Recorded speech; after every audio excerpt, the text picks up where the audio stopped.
you do have free will. So you'll be always invited, through love or through pain. Through pain, okay. Because, a lot of people say, we need to change, but what if I just want all of you to change, right? Because you all are the problem. I'm fine, right? Like, if you guys change, the world's going to be a better place, no? David, what do you think? I think it's an illusion that we don't change. I think every day we change to some degree. Perhaps today we will come here grumpy, maybe morose, and by the end of the day be filled with hope for something completely different. So even in the span of a short time, I believe we can and do change. And it's an illusion to think that we're ever still. We're always moving towards something, in my perception. Great. Right? That's right. I think that we do change a lot, but I think that sometimes it can be extended periods of time that we feel resistant to change, and we just keep doing the same things the same way. And sometimes it takes something to kind of shake us up a little bit to make a significant change.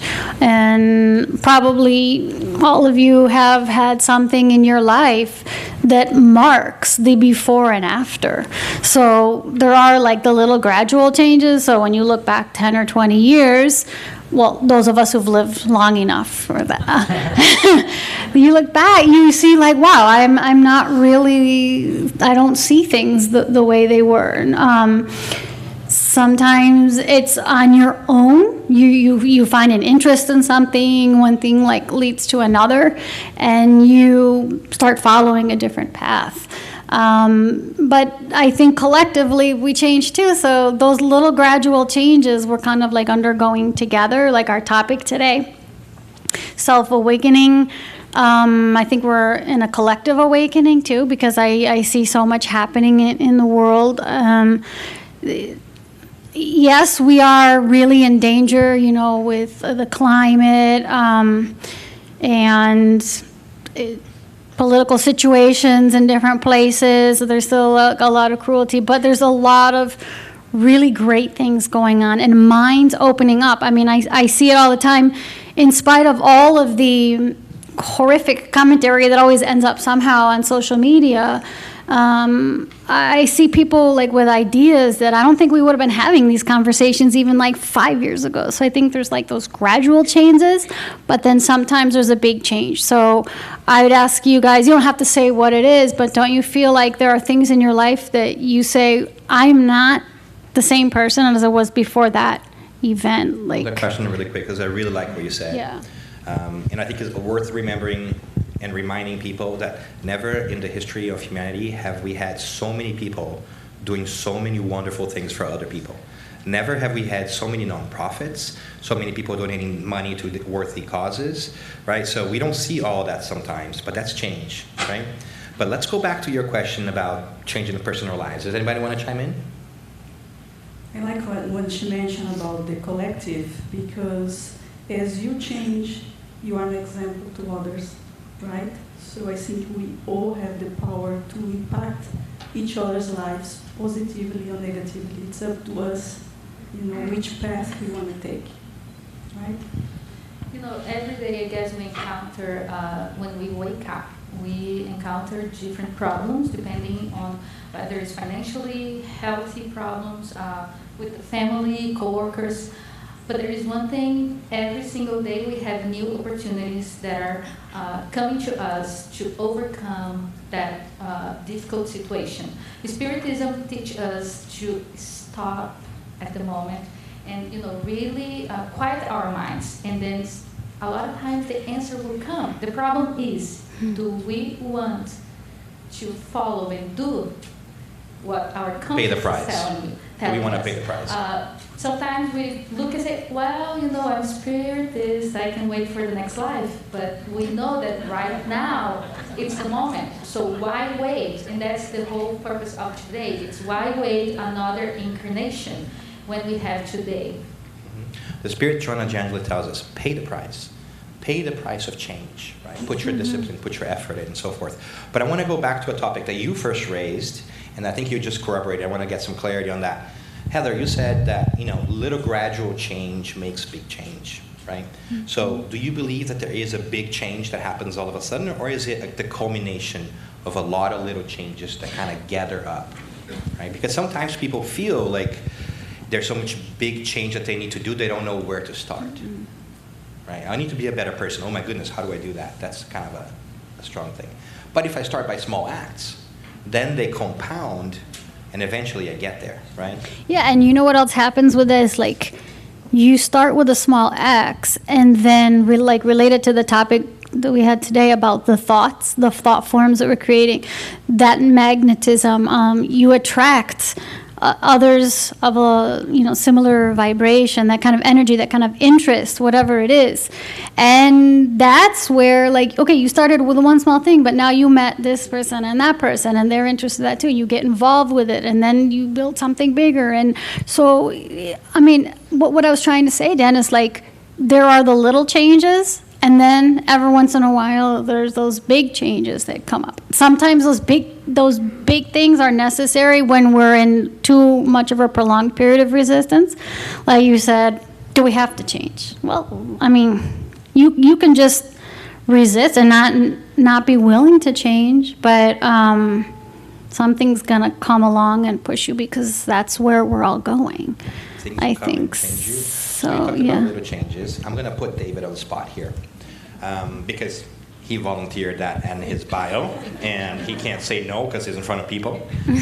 So one wonderful thing that we learned about David today was that he came in contact with Spiritism through a small act of happenstance. He came in contact with a book, right? And then that had some big effects. Is that right? You don't need to tell the whole story, but is that how he went? The truth is, my wife found the book.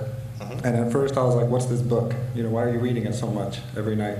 But once I invested in reading a few pages, that change happened quick. My willingness to invest more of my precious time in this study went way up. And so did my willingness. It kept going. And what was that book, David? No Solar. There you go. Good one. It's a good one. I keep going. If you want to, you want to Yeah, get I'm excited. Yeah, this is good. Go for it. So, the flow of this event... Want a second mic?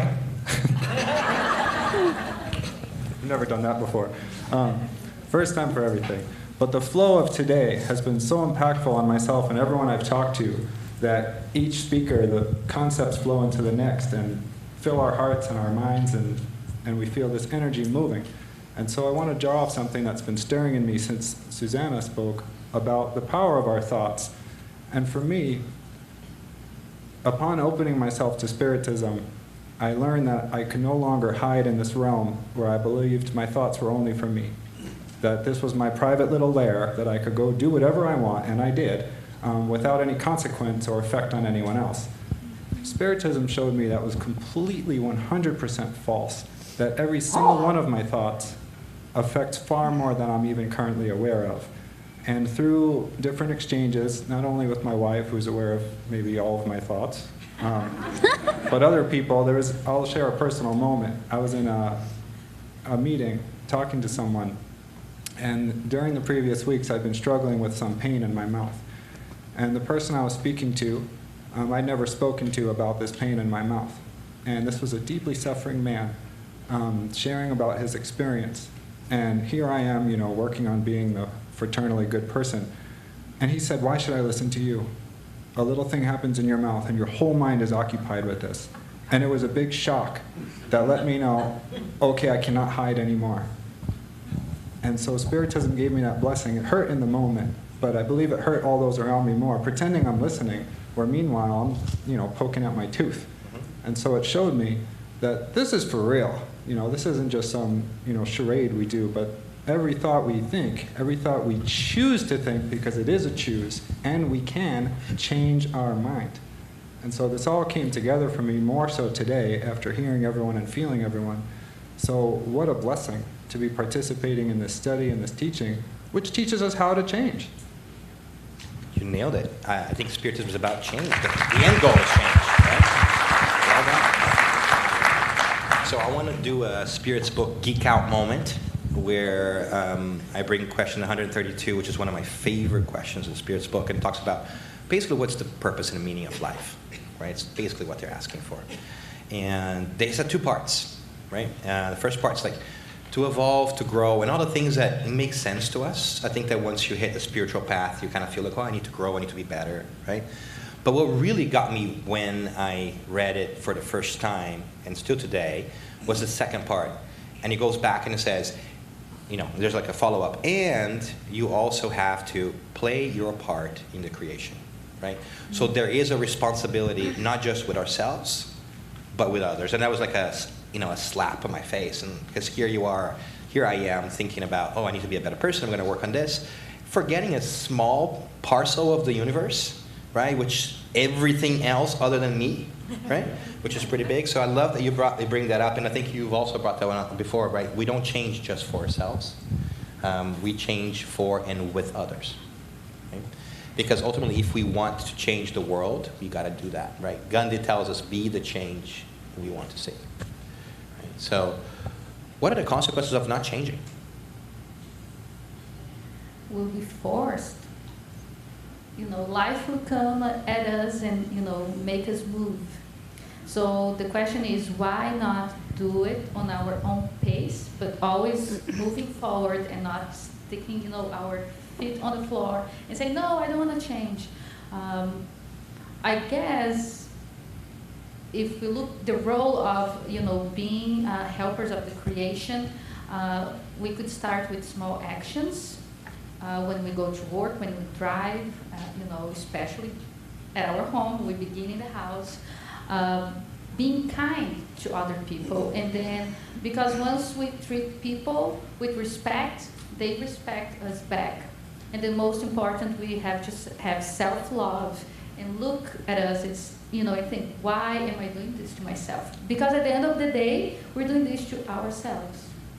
If we don't change for the better, we're waiting for something to come and say, now it's time, go. Like coming out of this, like it's your time, you have to come, whether you want or not. Or I would have dragged you out. Through love or through pain. Yeah, exactly. All right, so change. I think that we're getting to a point where we understand a little bit why should we change. And I think we raised the question before of how do we do it, right? Because one of the things we're going to find in Spiritism and many different things is we're going to talk about the idea of change, but we're not necessarily going to give people very precise methods of how to do it because every person is different. So every person has a different approach to things. That's why we don't find Spiritism something like, in the morning, open your mouth 3 times, jump on the left foot, turn twice, look up, and you're going to be a good person, right? There's no formulaic things because it's up to us to find out because we come from different backgrounds, different experiences. So there's a respect for each other's ability to decide how they're going to change. Is there a way or a method or a thing that helps you change? Like what is your technique or how often do you think about change? Like what helps you change, I guess the question is. Discomfort. You are pushed to change. Either you change or you change. I think you reach a point that you are tired of yourself and you just want to move on. You want to look for the happiness promised to the pure spirits. You want to get there. Leah, are you telling me that pain is one of the best things that can happen to us? I think so. From a spiritual perspective? Yeah, like we were talking about free will, we are always invited through love, but we always prefer to go through pain. Right? Because we are stubborn. Yeah.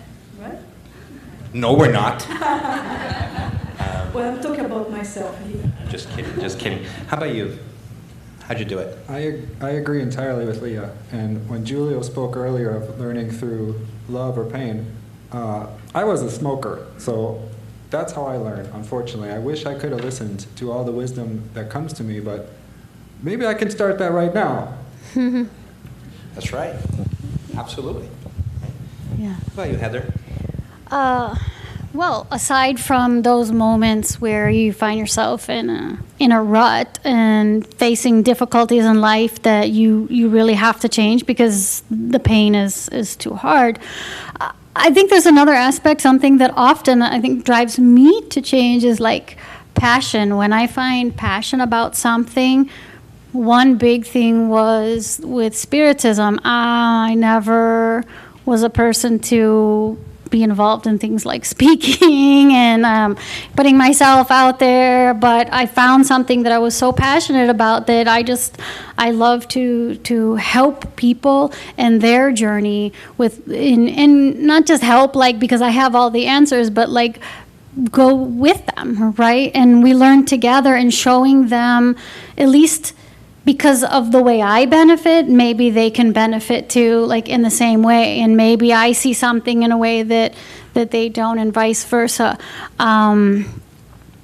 Environmental concerns, for example, always, I grew up kind of having that kind of mindset of taking care of the environment. I did a degree in my underdegree about that, and now I see like so much going on, and I've felt, and this was a situation of like gradual change. So just trying to reduce our footprint, our impact, but more and more lately, like, and because of just trying to do that purposefully, then you start realizing the beauty of simplicity, the beauty of kind of minimalism or things like that. And I wasn't looking for that, but it made me really, then from there I went to like a next step of just focusing on the simple things in life and combining that with my reflections in Spiritism, like the idea of gratitude, like we heard today, you know, not focusing on what you don't have, but focusing on what you do have. And so those are like little things. Passion about the people I love. So sometimes going through change is driven by not even, you know, your own struggles, but someone that you are that you care about that's struggling, and so you find ways to try to help them and do things better or do things differently, right? So I don't know, it's like a good. I was thinking. Did you see how that worked? That was great. I just blinked to her and she picked up the mic. It's like magic. Thank you, Jana. Appreciate it. You're welcome. Transmission of thought. Yes. Well, I was, you know, when you asked, you know, what forces you to, change, the first thing that came to my mind was my husband. And then I thought, well, Leah was talking, and then I was like, no. And then I remembered about what Susanna said, so don't judge the thought. And then I'm thinking, yes, my husband is the person that really pushes me to be the greatest person I can. He's the one who sees all my flaws, and not always, I would say, you know, maybe a lot of time I take for granted. But yes, he is one person that shows me. And having Spiritism, then it makes it a little more difficult in a way that now I know what I have to do. Because I can't say I don't. When you don't know, you have the excuse, I didn't know about it. But knowing Spiritism, I know what's best, what I should be doing. And coming, you know, to this symposium was actually, this whole week was a preparation. Now I see the ending, which is, you know, the light at the end of the tunnel. And there was a day this week that I woke up and I was so miserable, and then I thought, I have to work all day. How am I going to do this? You know, I have to work. I have to go to the Spiritist Center later. I have to cook. I have to do laundry. And so I have in my closet, I bought it at dollar store, you know, a few years ago, like a prayer thing. This program not sponsored by the dollar store. Thank God they didn't say the name of the store, right? And then I was, you know, getting ready to go to work, and then I thought, you know, through prayer, that's the point I want to make. You know, through prayer, we can really go back on the pathway, on the right pathway. So I was making a prayer, and then when I walk in my closet, I see a prayer that I have in my closet that I simply ignore every single day. It's there.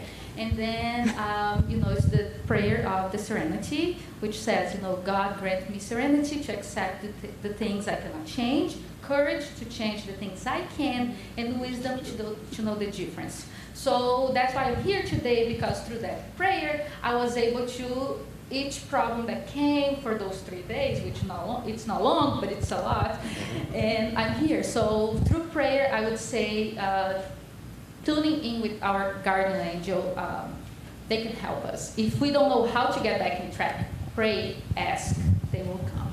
That is wonderful advice. You know, you're talking, I was reminded of the great philosopher, the Cheshire Cat from Alice in Wonderland. And he has a great sentence that says, if you don't know where you're going, any road will take you there, right? So if you don't know what you want to do, then you can do anything, because what's the matter? You don't know where you're going, right? It's funny, but it's serious at the same time. It's pretty profound and deep. And I love what you said, because prayer lets us recalibrate and breathe, right? When we don't know what to do, we may ask for inspiration and wisdom. And that's a heck of a tool, right? Sometimes all we need to know is what we don't want to do too, right? Sometimes we don't know what we want to do, but I know that I don't want to do that. And that's a start, right, as well, right? But let's also talk about something that I think is there, and sometimes we don't touch upon it, but why is it so hard to change? Why is it so scary for us to change? Because David said something that I think is pretty powerful, right? We change every single day and we don't realize it, right? Even from a physical perspective, our cells change every single day. In a period of a month, we do not have the same body that we did before, right? Our body changes every single day, different cells and different everything. So we're changing, but we're the same. But so why is it that it's so hard for us to do new things? What holds us back? I can comment. There can be different things that hold us back. One thing is like you're comfortable, right? Even though you may not, I think someone said this today, like even though you may not like the situation, it's what you know. Like you feel comfortable, and then to change, you have to start doing things differently. You have to, sometimes if it's a dramatic or drastic enough change, you have in your mind, you want to do something, but in the moment when you need to take a different course of action or a different behavior or different way of thinking, it's like the emotions and those our passions or, our feelings, they start to like rise, and they kind of like give us some resistance. Another thing that comes to mind about changing is like, not only are you comfortable, but the people around you are comfortable because they know who you are, the way you are. And if you start doing something differently, all of a sudden you're going to get a lot of questions. Then you have to start explaining why all of a sudden you're doing this and you weren't. Or if you're, God forbid, doing something that's different from what the crowd is doing. It's hard. Yeah, I mean, you have to explain yourself all the time. And you might lose people along the way. Right? Yeah, sometimes I mean, you start acting different, and people like, what are you doing? I don't want to be friends with you anymore. It's tough. Yeah, or sometimes other people aren't comfortable with you changing, especially like they see you changing in a way that some level they know that that's a good thing, but like they're not doing it, so they just want you to kind of like keep the status quo collectively, Mm-hmm. So those are some thoughts that come to mind. What do you guys think? You mentioned something very important, because you can lose people along the way, and it's true. And I think this is very hard, because you don't want to lose your dear friends, loved ones, but maybe now you want to follow a different path. And many times they do not understand. And I think many people will start doing the same things because of the emotional connections. Mm-hmm. They do not want to let it go, these cool friends they have, or these things that they used to enjoy, now they don't enjoy anymore. And I think it's really hard to change, because you need to have a strong will. You have to take a decision. I want to follow a new path now. I want to get rid of old habits. But it requires discipline. It requires self-control. It requires to face your fears. And the unknown, I think a lot of times it's fear of the unknown. If we're going to do something differently, we're going to have to encounter situations or like, I don't know about this. I don't know where this is going to take me or where it's going to lead. So and if we want different results, we have to do different things than what we're doing, right? Because if we just do the things we always do and expect different results, that's the definition of madness. Right? You can't expect things to change if you keep doing the same stuff, right? But that journey is really hard, because oftentimes we have to choose between losing others and losing ourselves, right? Do you sacrifice your desire, your desire to change because you know deep inside you must or you want to, because other people are holding you back? Or do you go ahead and risk temporarily losing those people who are around you who may not agree or understand why you're changing? These are tough questions. They're age-old questions. And I like the fear piece that you talked about, right? Let's call it out on the rug really quick. We're all afraid. Yeah. We're all insecure, right? And we all need acceptance and love from others. It's just different degrees for different things. And so we feel sometimes that if we change, maybe those people are not going to like me anymore. And then if they don't like me, maybe I'm not a good person. It's not a logical thought process. It's an emotional one, but it's true. Yeah. We all go through that, right? Or just like you don't want to feel abandoned, right? And you, Who likes being alone forever? Raise your hand. Right? Like, we are gregarious people by nature, right? Yeah. We want each other's love. We need that because we haven't found that in ourselves. and sometimes it's not even that you feel like people will abandon you, but you want them to still just accept you for who you are. You don't, even if they still love you, still want to, the fact that, oh, they don't like that you're doing this or that. I don't know. Yeah. It's just one aspect of change, Yeah. too. But I think that another thing that had come to my mind as I was thinking about change is like we've been talking a little bit more about it in a response to pain or something, but I would ask you guys if you have the same feeling, but what Spiritism brings to me a lot is more like change for, it's not a response to the negative, but more like a draw to the positive, because through the books, just knowing that you can live again, and that living again doesn't mean necessarily, oh, because the next time I don't have to go through this or what. It's just like there's so much to experience in life. Life can be so much more, and you don't have to try to have all the experiences now, or just because you don't have one thing, that's not it for you. You can live everywhere. You can be whatever you want to be. Yeah, you lose the fear of the unknown. You're like, oh my God, this is actually a beautiful thing. Yeah, right? The you're world like, is a beautiful place. you just want to be part of that. You read about things that our spiritual mentors are doing. I mean, even if it's, you read some books where they describe, like in Leon Denis' books, like the higher worlds, and they sound amazing, but some of that is just like still so distant. But I think more like I read the books, and I see all the work that those spirit mentors do, and I just like admiration, and I think I want to be like them. I want to be doing all those cool things, and well, I'm not there yet, right? So you have to put forth the effort, and once you do, it's like you start getting that feedback, like you were saying, right? It feels good, and so you just all of a sudden it becomes like a feedback mechanism. God is so great that it feels good to do good. Yeah. Right? So it's like a reinforcement thing. So there's lots to change. There's lots of different things that we can think about change. We talked a little bit about why should we change. Of course, there's different perspectives. And it's okay for us to think differently. It's okay for you to disagree. But ultimately, it's important that you find your own way of changing if you want to change. It's up to you. If you want to drag your feet, that's fine. We respect that.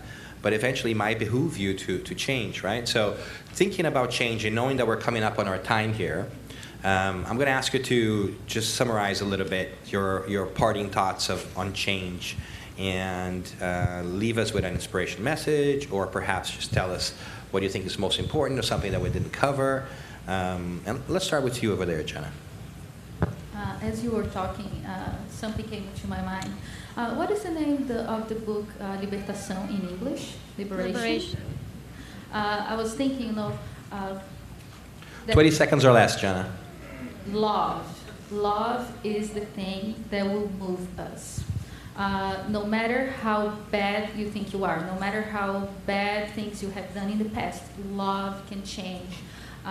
Love, when somebody looks you in the eye and he looks the spirit that will be one day, not right now, because we're not the end. We're living an experience. So when you have a spirit, a person, maybe an elderly lady at the store that gives you a look and that waves the thought, the love. That Leah, helps. 20 seconds. Final thoughts. No pressure. Of course, love, but I think more about self-compassion and self-forgiveness. I think we have to recognize we have a past of mistakes, but we have to let it go, any guilt feelings, and look ahead and say, okay, if I was wrong up to now I have in my own hands, I can take this responsibility and change my life and create a better future for me and for others around me. Thank so I you. think it's a hope. Thank you. David. I'm very happy in this moment because just sitting here listening to my new friends and our conversation, I recognize that I too want to change from love, not just from negativity. Hearing you talk of your husband, hearing you talk of people you love, I've found in myself behaviors and thoughts I am willing and have changed for those around me and all of you around me and all of you around me. So this is good. Heather brings us home. I just want to wrap that same thought up and just, go for it. To go toward that change that you're looking for. Use the positive drive. Don't push away, feel pulled. Go ahead. Awesome. There you go, people. Change at your own pace. Don't wait. Make it happen. It will make you happier. Remember, this is a conversation starter. This is not the final word. It's up to you to take this conversation on. Pick it up with your friends, with your foes, with whoever you are, and make that happen, right? So thank you very much. Thanks to all your guests, for our guests over here.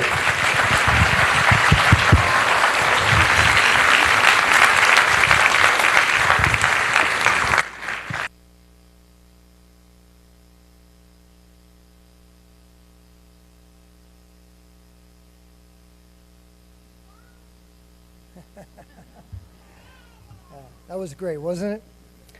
Thank you to all the guests of this so meaningful conversation.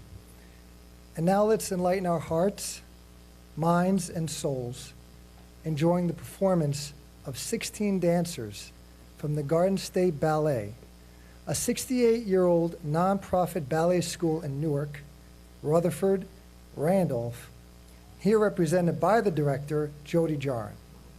We'll be watching the performance of an excerpt from Sleeping Beauty, the christening scene.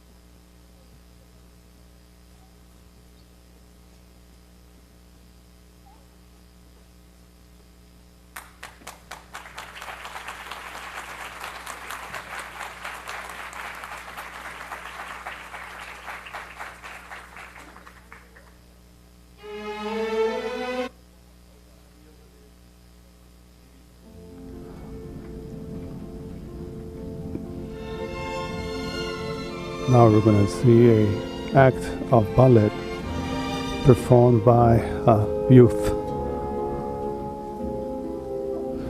and children as well.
Such talent. Thank you, ladies. Let's give them one more round of applause. Thank you. Absolutely beautiful.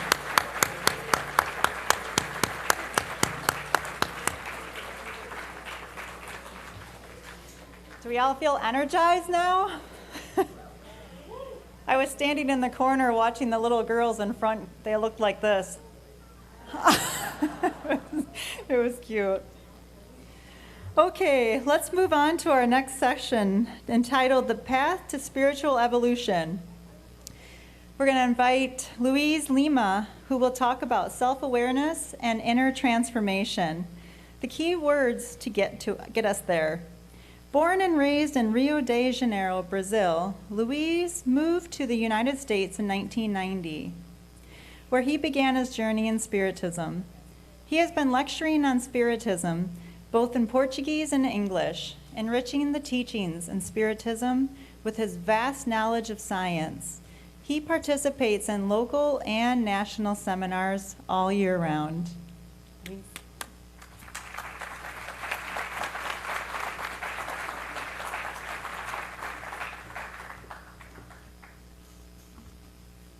Before I even greet you, I wanted to say something.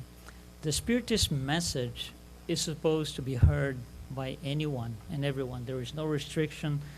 Everybody is supposed to be listening to it. You are here hearing what we are all saying. Our friends on the internet are hearing the message. But how about those who are hard of hearing and deaf? Aren't those entitled as well? They are, right? They use a different language. They don't use English. They use something called ASL, stands for American Sign Language. So I want to greet you in American Sign Language. Good afternoon. Okay? All right, so thank you. Actually, it's in our hearts and in our minds to start doing something Spiritist. Videos in Spiritism in ASL, in American Sign Language, so we can get the message across to these people. That's why we're bringing this to you. Hopefully we're going to have support from everybody. Okay, self-awareness and inner transformation. They kind of go together, right? One comes after the other. First, you are aware of the need for a transformation, then you transform yourself. Is that easy? No, it's not. Within the time that we have here, we're going to pick up some points, only 4 points that we're going to discuss, 4 little things, 4 little ideas. These 4 ideas were already spoken in a way or another today, so that makes it easy. My job is a little bit easier, so I don't have to explain too much on certain things. And here's idea number 1, reincarnation. We spoke about this several times today. Several of our friends spoke about it. And one of our friends, Daniel Assisi, was just on the stage a few minutes ago. He mentioned this particular question in the Spirits book, question 132, in which Allan Kardec asks the spirits, the highly evolved spirits, what is the purpose of the incarnation? And like he said, and I'm going to use the same thing, it's an answer that comes in 2 parts. The first part is the standard answer that we all know, and the idea of reincarnation is so we can progress and get to perfection. But the second part of the answer, which he also caught our attention, says, and I'm going to read it with you so we understand exactly what it means. Incarnation also has a further objective, which is to place spirits in conditions where they can do their share in the work of creation. Okay. One day, my work in creation is going to be to create a planet, to govern a planet, like all of you, right? To create galaxies. Now, for me to get to that point, I need to do some changes. I need to be a Jesus-like figure, at least, to say the least. So I need to get rid of certain things, my intolerance, my impatience, my envy, my jealousy, and the list goes on and on and on. That is what it means. We are placed in conditions that will allow us to work on these things, on all these envies and all these vices that we have. That's what this means. And easily, it's not going to be. We're going to have to go through a lot of pain, more or less depending on the person, but we will have to deal with the pain. And the first kind of trouble that we have with the pain, we're talking about moral pain. The first trouble that we have is we kind of don't understand exactly what it's for at times. It's very easy to revolt. Actually, Spirit Emmanuel tells us revolt is the same as incomprehension. They are synonyms. Incomprehension. We're not comprehending something, so we revolt, okay? But we need to understand the meaning of pain. So let's start easily. Think about physical pain. So I hit my arm and I break my arm. If it didn't hurt anything at all, nothing at all, I would just keep working and doing things with my arm, and you would, break more parts, and to a point where you would dismantle the entire thing. That's what pain is for. A pain is an alert signal saying you got to stop because something happened. Stop, and then let's work on it. That's what the physical pain is for. The human body is wired with that purpose. So physical pain is kind of easy to understand. Medicine understands it very well. Now, moral pain is the same. It has the same concept. It's an alert. Something that I'm not doing right came up, and I'm having to go through that. And depending on how I take this pain, if I insist, like my arm, if it breaks and I insist, it's going to be a lot worse. When I have to go through one of these moral pains and I insist on not paying attention, I'm going to suffer by choice, not by design, by choice. So pain has a meaning. What is the meaning of the moral pain? If we go back in reincarnation that we just saw, we just talking about it. For me to be able to do my part on creation, I have to clean myself, morally speaking. So all the wrongdoings that come from the past have to be offset one way or another. When I offset these, if I could put a collection together of all the wrongdoings that I still have to offset, if I could make a list of all of them, it would be something tremendously long, very long. We wouldn't be able to say, on my next life, I want to offset each and every single one of them. I wouldn't be able to do it because there's too much wrongdoing, there's too much pain that I'm in because of my wrongdoings that I can't get rid of that in one incarnation. So I need several incarnations to discharge this pain. I need several physical bodies. One physical body doesn't let me discharge all of that. I need several of them. So I need several lives. So pain and reincarnation, they go together. They need to be together. Every incarnation is a little bit of my pain. Our pain is being financed by the divine bank. It's being financed. When you go to buy a car, okay, you go to a bank, for example, you tell the manager, I need $20,000 because I want to get a car. Okay, you get the $20,000 and you're going to pay this in installments. So when the paying booklet comes into your house and you're going to pay the first installment, you're happy about it. You pay happily because you got a brand new car. You don't complain. You don't go to the manager and tell him, this is wrong. What you're doing to me, it's wrong. But we do this up there. Our moral pain is being financed, and we are complaining about it. It's absurd if you think about it, if you think about the concept. And if you go to the bank, right, try not to pay one of these bills. Try to skip a particular month. There's more trouble on the way. We don't have to do this for offsets of moral pains. When we asked the divine bank, how do I pay this? The answer from God was, here, son, you go as you can. You pay as you can. You have free will. We'll leave it up to you. We're not forcing you to do anything. Even that, God's mercy. And we complain. So we have this to work with, and we don't know how to work with. Instead of paying our debts, offsetting the whole thing as we can, at each life it seems like we acquire more debts. And obviously, the next life, I had to pay what I had left before plus my new purchases. And it becomes complicated. But we can't complain. We do not have the right to complain. Our pain is being financed through several lifetimes, through several reincarnations. Pain and reincarnation come together. Pain leads to something else that we call the enemies. Okay? In American Sign Language, enemies. Okay? Enemies like that. What are these enemies? So here's Joe, my friend, that one day he showed up in the parking lot with the most beautiful and nicest car available at the time. And I couldn't get it, and I got jealous. And I didn't take that well. So naturally, I became like not so much of a close friend, and then, we just drift apart. And for me, Joe is my enemy.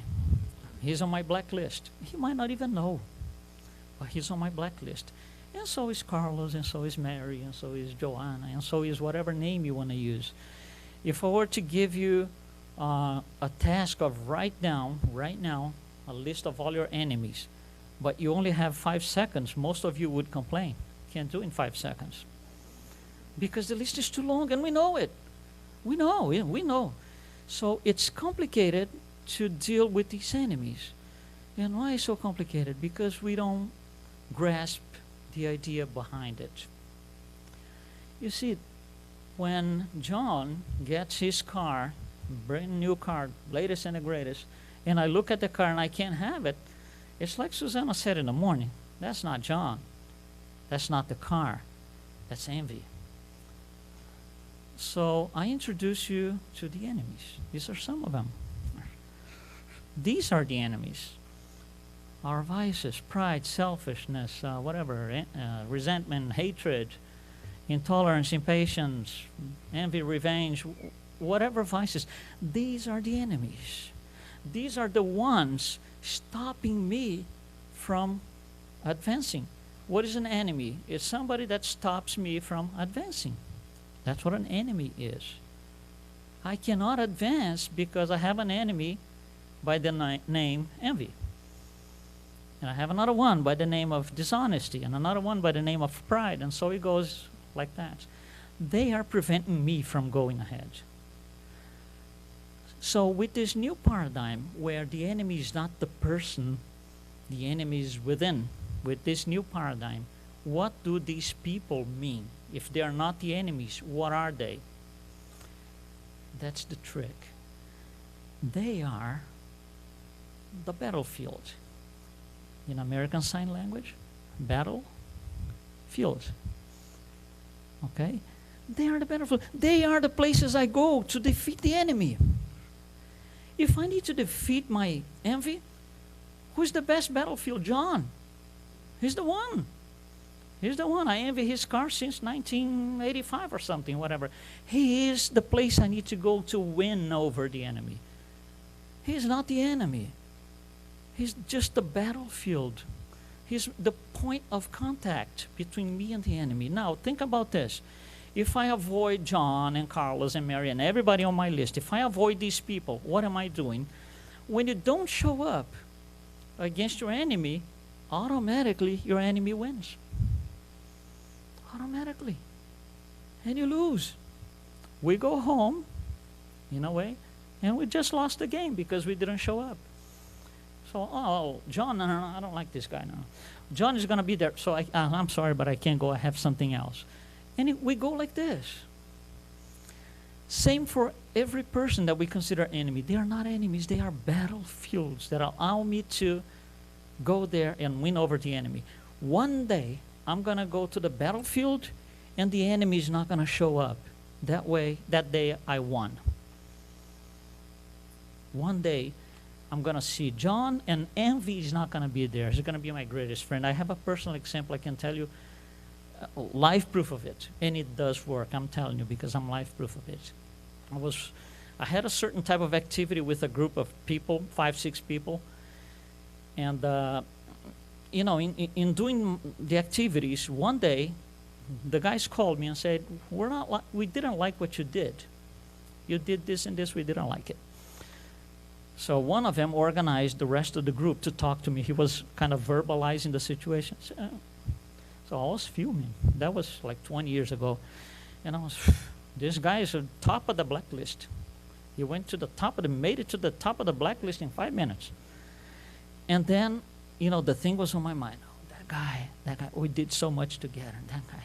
But the problem is, the places he had to be physically present were the same places I had to be physically present at times. Not always, but at times. That was creating a deep trouble for me because it was hard to deal with that.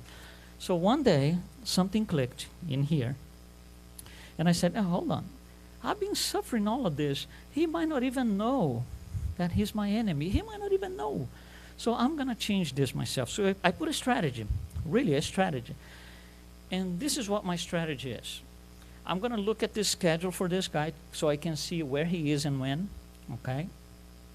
And I'm going to start going to the same places, but I have to go slowly and carefully so it works, okay? So this is what I did, and this is a true thing. He was going to a certain place on a certain day. I went to that place, so that was my battle number one. I was going to go to the place, look at him, not allowing him to look at me, and I was going to leave, and that's what I did. Okay, second day, here's a strategy. I'm going to look at him, I want him to look at me, then I'm going to leave. That's what I did. Third day, I'm going to look at him. When he looks at me, I'm going to do a sign. Hey, that's what I did. It works. Day number 4, like a tap over here. Hey, how's it going? Day number 5, hey, guy, great to see you here. We're the best friends today. It's a strategy. I went to the battlefield 6 times to win over. But I went to the battlefield. I was losing the battle every time I avoided him, talking to him, looking at him, being on the same place. We got to go to the battlefield. And we're going to win. And I did. So we're great friends today. It's a matter of understanding. It's a shift in the paradigm. They are not the enemies. They are the opportunity to win the enemy. So thank God for them in our lives. Okay, that was said in the morning as well. And point number 4 that I want to make, I want to bring it to you, dualities. Instead of explaining dualities and give you concepts and nice words, no. Let's go by example.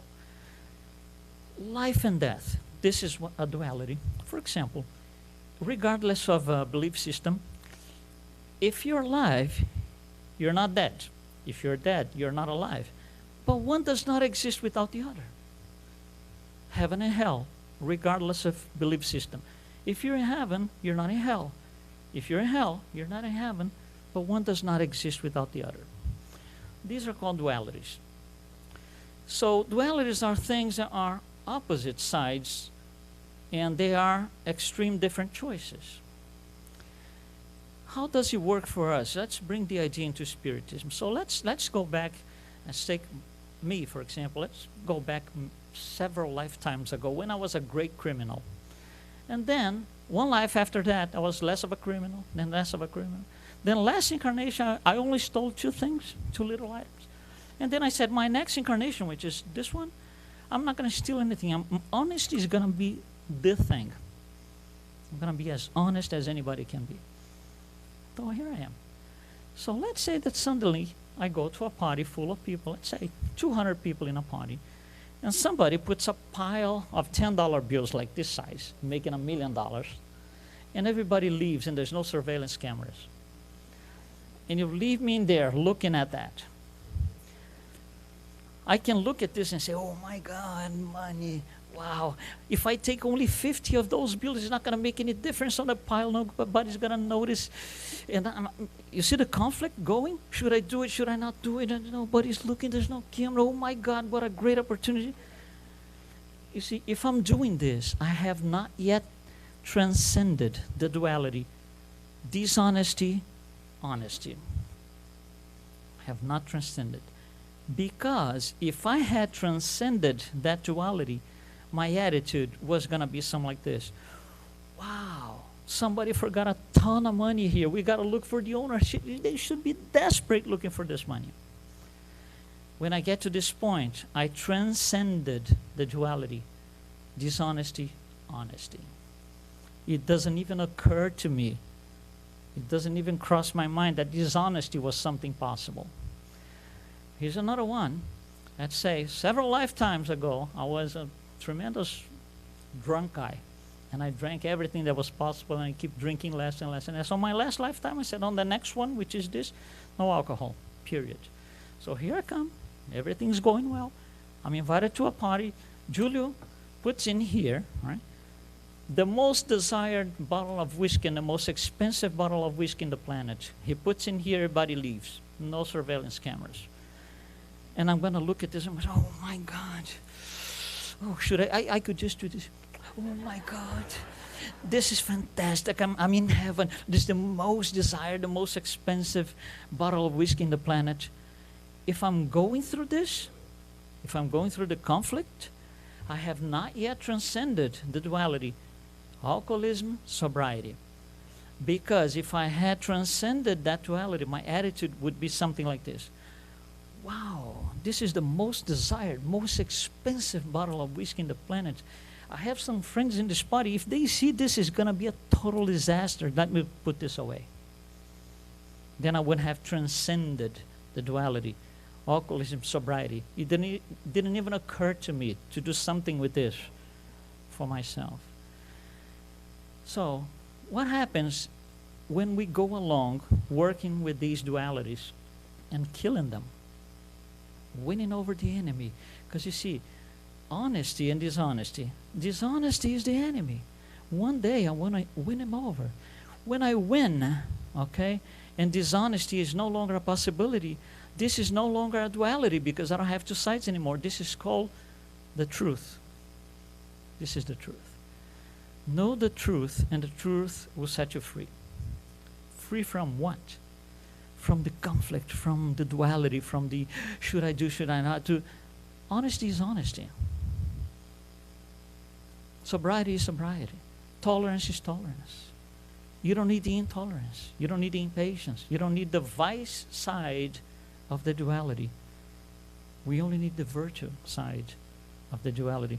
But that's another problem, because very often we seek for people who have virtues that we don't. For example, I go to a place and I look at people, I look at all of you, and I'm going to say, oh, I'm going to sit there because that person, I love that person. He's so calm, he's so patient. And I go there, and it's fine. There's nothing wrong with that. But why is it telling me I don't have that in me? I'm seeking for that virtue still. I still have to deal with the duality, patient, impatience. And that person might help me. You see, by going there and sitting by his side, her side, is not going to make me patient. It's not going to fix the duality. I can use that as a reference. Okay? We have the biggest reference of all, Jesus Christ. He's the biggest reference I can look at. But just by reading the gospel, even by being physically with him, it wouldn't have fixed it. Because it's internal work. It's the inner transformation. I can use him, her, or whoever as a model, but that doesn't change me. Seeking virtues in other people should be used as a reference, not as an endpoint. Oh yeah, now I'm patient. Now I'm tolerant. No, that's not going to happen. That's not what it is. And the third idea about dualities is, how do I completely dismantle these dualities? So I spoke about two here: dishonesty, honesty, alcoholism, sobriety. How do I dismantle that? So I want to bring you an idea, which I do very often. I want you to think about the sun. We're going to use something that's in the physical world because we have a little bit more, it's easier for us to think about it. So we're going to use an analogy. Although we don't put our hands on the sun, but it's something physical that we can look out and see it. So think about the sun. You don't have to answer, okay? But I'll give you time to think. 10 seconds. What time, and I'm going to count in ASL, American Sign Language. What time is night at the sun? 1, 2, 3, 4, 5, 6, 7, 8, 9, 10. What time is night at the sun? Answer, it's never night at the sun. Hopefully everybody agrees. It's never night in the sun. So the next question is, why not? Why not? We know it's never night at the sun. Why not? The best answer that I could come up with is because the sun is the source of all light. Not some light, not a couple of rays. The sun is the source of all light. When am I going to be in peace? When I am the source of all peace. Not when two guys in suits sit in a palace and sign a bunch of papers, because we have done that 10,000 times in history and it didn't work. When am I going to be tolerant? When I am the source of all tolerance. When am I going to be patient? When I am the source of all patience. I have to be the son of all things. That's the goal. That's the inner transformation. Inner transformation is start working on all these dualities, vices on one side, corresponding virtues on the other side, and dismantle them, being the source of the virtue.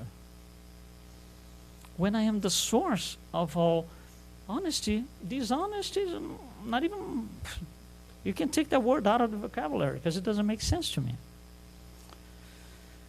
So we can think about the sun as a reference, being the source of all things. That's what we should be doing, seeking to be the source of all things. There's this fantastic book. Unfortunately, it's not translated in English yet. In a loose translation, we could call this the sun in our souls. There's one phrase, just one phrase, that's worth this whole 30 minutes of talk here. The phrase is this: without temptation, impossible the task of perfection. Without temptation. What is the temptation? Is being placed in a situation, remember, second part of the answer to the purpose of incarnation, being placed in situations where I have to make a choice and I'm being presented with both possibilities. And if I still see the second possibility, I haven't transcended that duality yet. When I have transcended the duality, there's no duality, there's only truth. And that sets me free. It's the only thing that sets me free, truth. Know the truth, and the truth will set you free.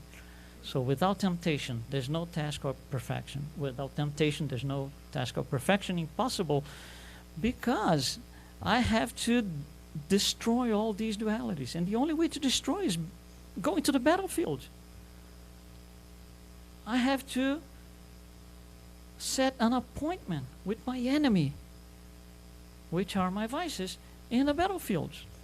So let's say that I decide, I consider myself to be pretty, impatient.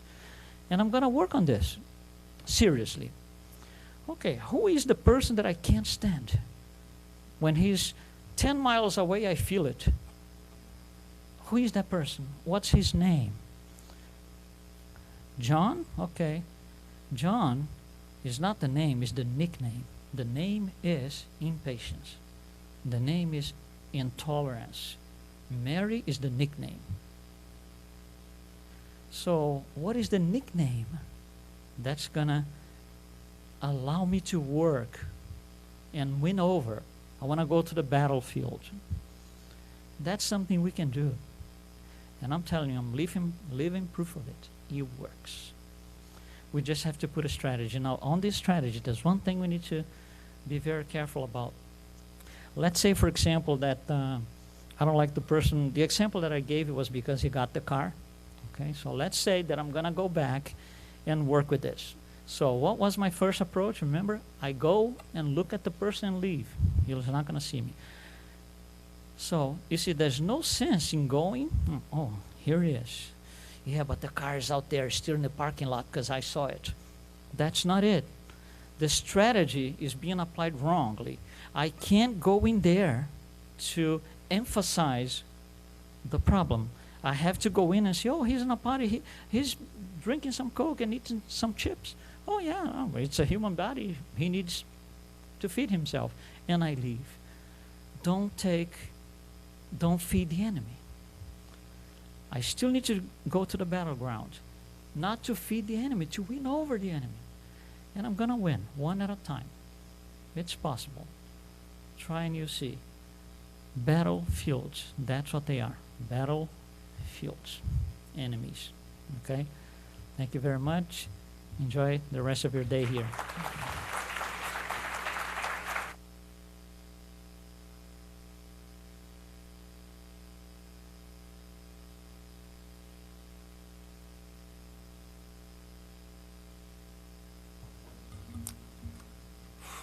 Thank you, Mr. Lima. That's a lot of food for thought, I tell you that. And how can we talk about spiritual evolution without talking about love?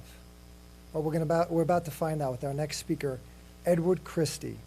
Love, the driving force of the universe. Born and raised in Brooklyn, New York, Edward has been involved with Spiritism for more than 20 years and is an active member of Inner Enlightenment Spiritist Society in New York.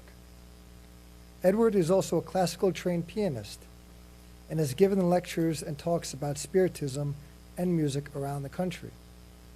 Edward is the president of Fraternity Without Borders US, a nonprofit organization that has projects helping children and their families in Brazil, Madagascar, Mozambique, and Senegal.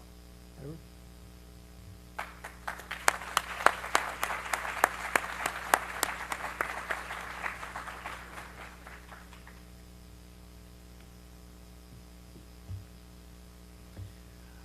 Unlike Luis, I don't sign.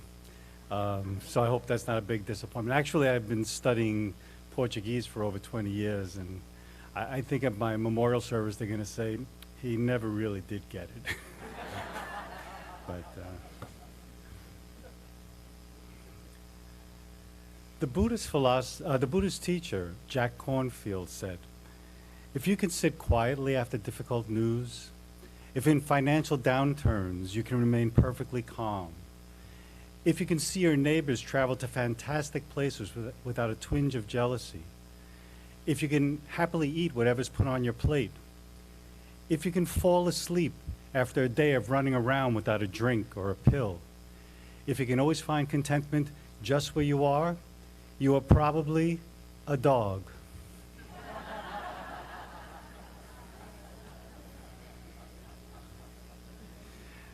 As far as we can tell, dogs are happy to be just what they are.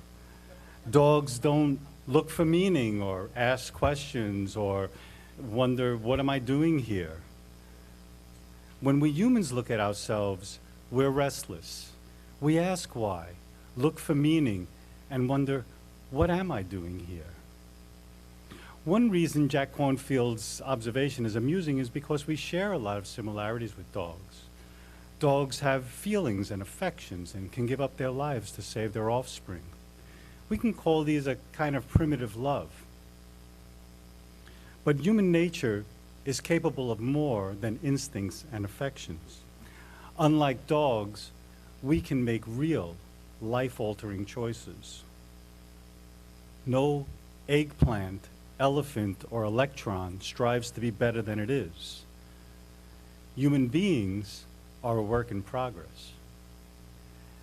In his book, Life and Destiny, the Spiritist philosopher Leon Denis writes, all the powers of the soul can be confined to 3 words: to will, to know, and to love. Let me repeat that. All the powers of the soul can be confined to 3 words: to will, to know, and to love. The power to will is given to our conscience. Our conscience guides our actions, telling us to do what's right and avoid doing what's wrong. The power to know is given to our mind. Our mind searches for what's true and what's false, what to believe and what to doubt.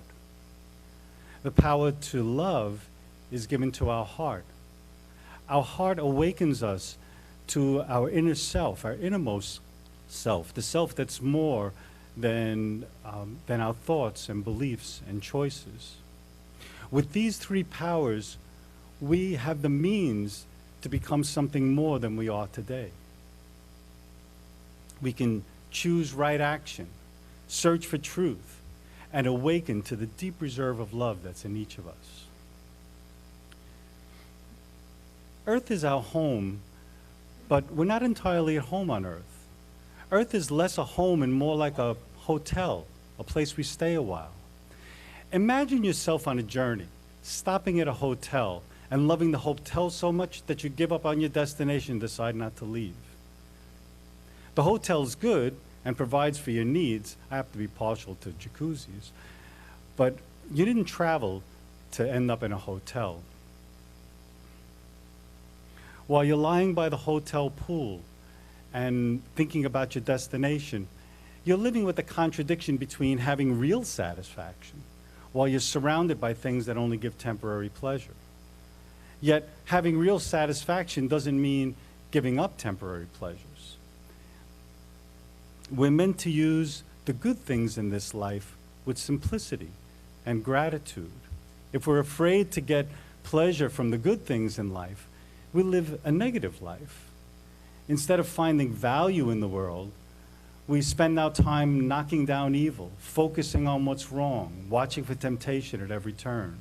There's nothing wrong with this, but if all we do is avoid the bad, we'll miss the good. We're made from a loving God, and this love calls us to a positive, creative, and evolving life. Worldly things are good because they come from a good God. Our challenge is to find a way to value them without making them the ultimate pleasure in life. We can see them as St. Francis did when he looked up at the stars and said, "If these are the creatures, what must the Creator be like?" In John's epistle we read, "Whoever does not know love does not know God, because God is love." This love is a force that gives order to the entire universe, and everything is moving toward it.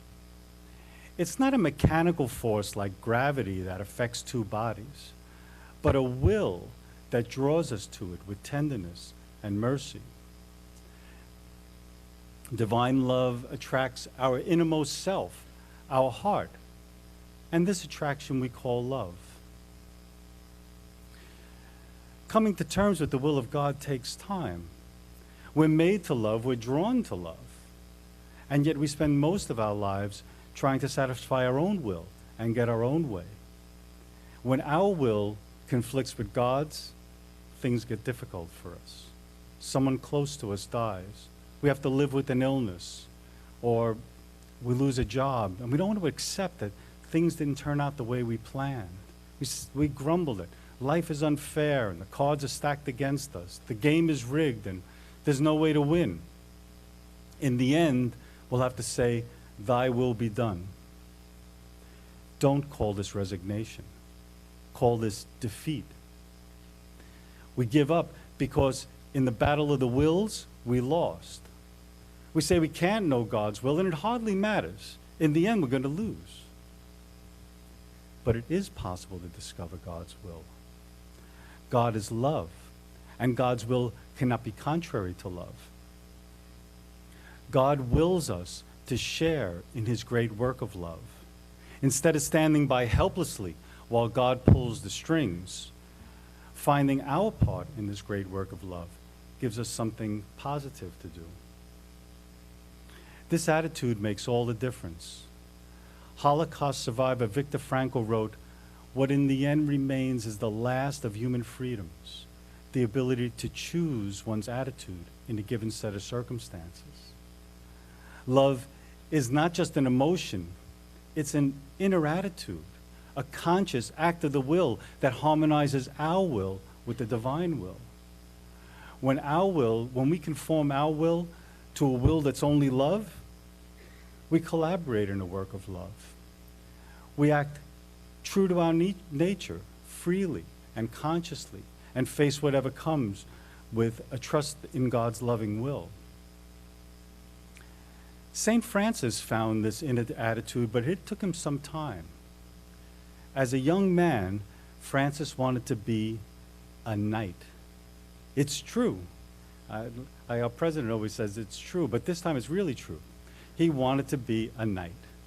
Knights are brave and loyal, and they risk death and treat their own with courtesy and loyalty. Francis wanted to carry an axe and a sword and achieve glory by defending his hometown of Assisi. When he was 20 years old, he went off to battle with the neighboring city of Perugia. He never made it there. On the way, he was taken prisoner and thrown into a polluted church basement. He spent a year in that prison and another year in bed recovering from malaria. He still wanted to be a knight. So when he was strong enough, he set off to battle in a war with Apulio. He never made it there. On the way, he spiked the fever, and lying in bed, he heard a voice telling him to go home. There he would be told what to do. He'd become a knight, but not the kind of knight he imagined. 12 years later, after turning his life around and becoming the Francis we know, he goes off to war again to fight in the Fifth Crusade. But this time, it was not to raise a sword to Muslim enemies, but as a peacemaker, bearing a gift of a message of reconciliation.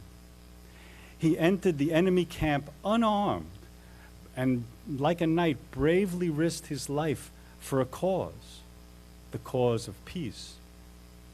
The Sultan, who was sworn to kill any Christian he met, welcomed Francis as a friend.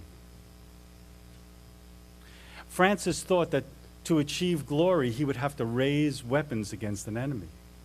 Once he stopped being preoccupied with his will and his dream, he was guided to be a true knight, a person of courtesy, bravery, and ideals.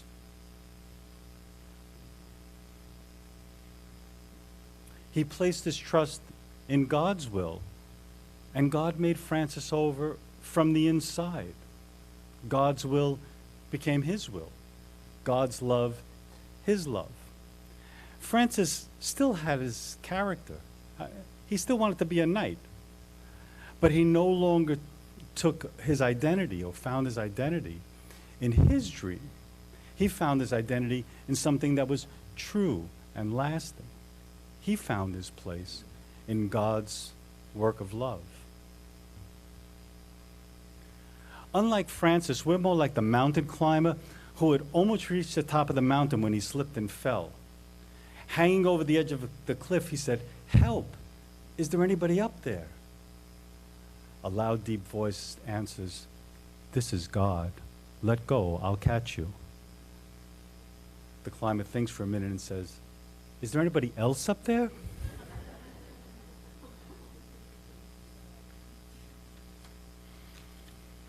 One reason we don't see God's will clearly is that it's easy for us to understand law and not so easy for us to understand love. So we tend to let our actions be guided by the law rather than by love. Because with law, we know exactly what's expected of us. If we get caught breaking the law, the consequences are spelled out. If we fail to love, the consequences are not always clear. In the justice of the divine government, the wrongs we do when we fail to love don't result in external consequences. Our wrongs don't harm God's love. Instead, the harm from the wrongs we do happen inside us. Even when our wrongs hurt others, which somehow they always do, we're the first victims of our own wrongdoing. Wrongs harden our heart, blind us to goodness, and bind us to a disordered love that brings more suffering. It usually takes some event, some loss, some humiliation for us to awaken to the full meaning of our failure to love. And when this happens, our heart fills with sorrow. Sorrow for the hardness of our heart. sorrow for the suffering that we bring to others. Suffering pulls back the veil and reveals the obstacles that separate us from love. Sorrow shows that wrongdoing made a place so dark that we couldn't see love. But a sorrowful heart can pray, God, I'm lost. Please help me. This is a prayer for divine mercy. Mercy shines a light on the love that's hidden by a hard heart. Mercy reveals God's power to bring good out of the wrong we've done. Mercy embraces sorrow, and we come to understand that we too can be merciful. Mercy moves us to bring good out of the wrong we've done. And if our heart isn't soft enough to make amends in this life, it means we're asking for a chance to soften our hearts in another. Divine love doesn't depend on anything we did or do or will do. We're loved if we cooperate with love, and we're loved if we act contrary to it. We're loved when we're good, and we're loved when we fail in goodness. In Matthew's gospel, we read, God's sun rises on the good and the evil, and God sends rain on the just and the unjust. Divine love doesn't need for us to be good. Divine love doesn't depend on our performance. It's not conditional on our actions. God doesn't ask for anything that's beyond our strength. No matter how many times we fall, no matter how many times we fail to love, divine mercy is there to catch us, waiting for a sorrowful heart, ready to be renewed by God's mercy.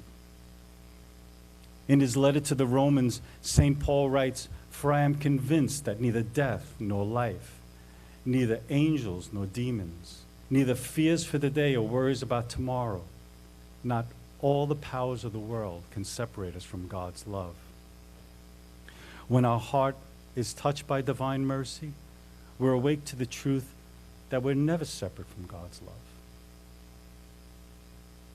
God cares for the inherent goodness in things. All created things are good, and so divine love treats every created thing with care. The evangelist Luke wrote, 5 sparrows are sold for 2 pennies, yet God does not forget a single one of them. There's not a creature so small that God doesn't lovingly care for it and provide it with all it needs. If we treat created things with indifference, carelessness, or violence, we've harmed the good. If we're sad because we hear someone praise the good in another, we're unjust to the good. If we use words to blacken someone's reputation, we've cursed the good. If we say someone is irrational, ignorant, or unlovable, nothing we say can take away the person's human gifts of reason, intelligence, and the capacity to love. We've done nothing but harden our heart to the good. We tend to be on the lookout for faults, and this makes it hard to see the good. We hope eliminating faults will create a better world, and this is true. But when we think that progress in the world is slow, we can be sad. But St. Thomas Aquinas has a happier way to look at the world. To be pleased with the good, always, everywhere, and in every creature. Think for a moment about living in a world where this is our attitude. To be pleased with the good, always, everywhere, and in every creature. This way, the better world we want is already here. To be pleased with the good doesn't mean to ignore faults. It means to put faults in perspective. When faults are out of perspective, we can go on and on talking about them. And with every word that underlines a fault, we move farther and farther from the good we hope to bring about. When we're pleased with the good, we put faults in perspective. Objectively, meaning if we leave our opinion of faults on the side, faults are small in comparison to the enormous amount of good that's in every creature. Faults are blemishes on the good, but they don't take away the good. A house with peeling paint and a broken window is blemished, but for all that, it's still a house. If we can't remove the blemishes, the house still has value. Its purpose is unchanged, and its usefulness is unharmed. Virtue starts with seeing the good. Before we can be patient, generous, compassionate, and merciful, our heart is pleased with the good. Being pleased with the good makes it easier to love. We're feeling that we have to eliminate faults in order to get to the good creates obstacles. To be human is to have faults. To be human is also to be blessed with a tremendous amount of good. To love the good, if we fix our attention, if we fix our attention on what's wrong with the world, the good goes out of focus. If we point our lens at the good, faults are no longer the subject of the picture, but only a small part of it. We live a simple, heartfelt life, one where love can make a home, even if that home has peeling paint and a broken window. Love's home is in our heart, and the home we make for love depends on what we value. We value what we love, and we love what we value. As Christians, we aim to value what Jesus values. In his letter to the Philippians, St. Paul said, "The attitude you should have is the one Christ Jesus had." Jesus' attitude shows us what it means to be fully human, what it means to live a human life. Jesus valued the inherent goodness in creation. He valued the sinner. He valued the weak. He valued the adulterer. He valued the criminal. He valued the outcast. He valued the poor. He valued the sick. He took care of the good he found in the world. Wherever there was good, he found it, valued it, and loved it. Jesus' ministry didn't aim to teach us the finer points of religious law. His justice wasn't concerned with codes of proper behavior. He didn't moralize when someone failed to live up to an ideal.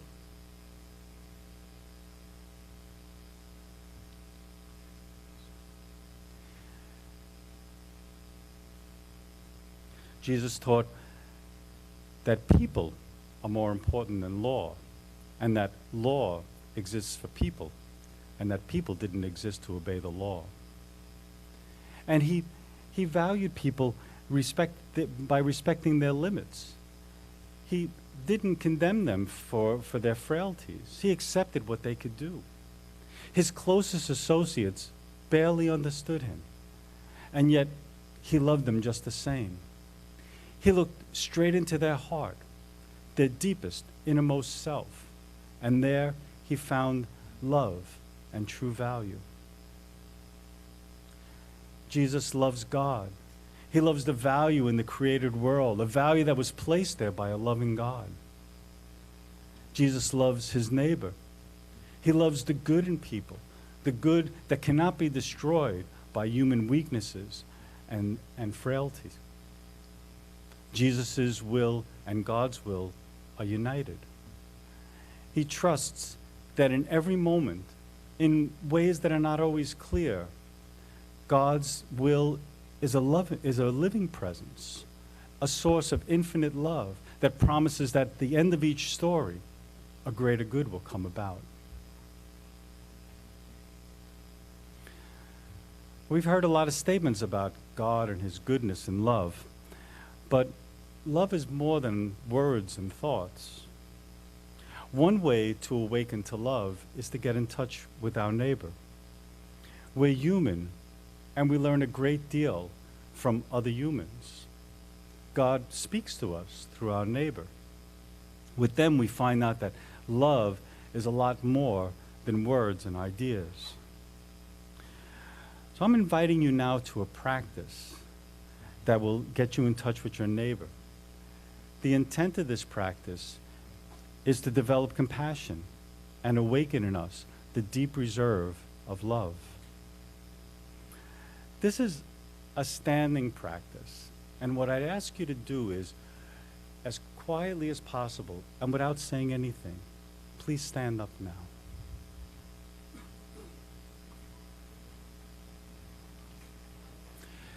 You'll need a partner for this practice, so turn to someone who's next to you. You don't have to say anything to this person. Just find a partner. Your partner could be someone that you know, or it can be someone you're meeting the first time. Face your partner and find a relaxing way to stand. This practice will take a few minutes, so find a position that's comfortable. Let yourself be quiet. Take a breath or two. Relax any tension you carry. As you face your partner, look into their eyes. This isn't something you normally do, so you may feel uneasy.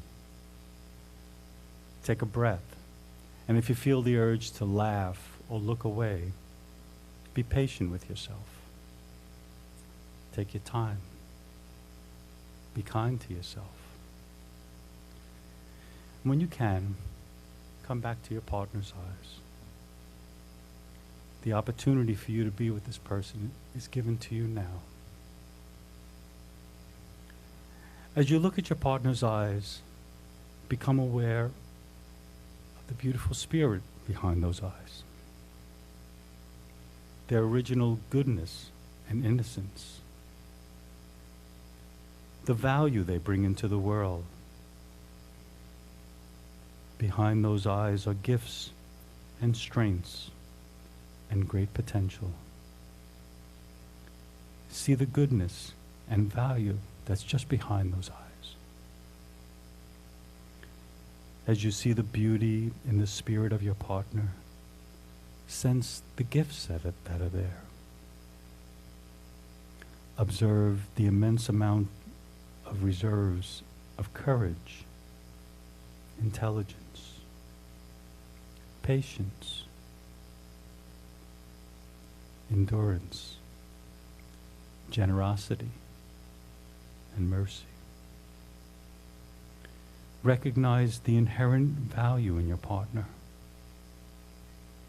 See the original goodness that has been placed there. What you're experiencing now is the love and tenderness that's there in each of us. The love and tenderness that we were created from.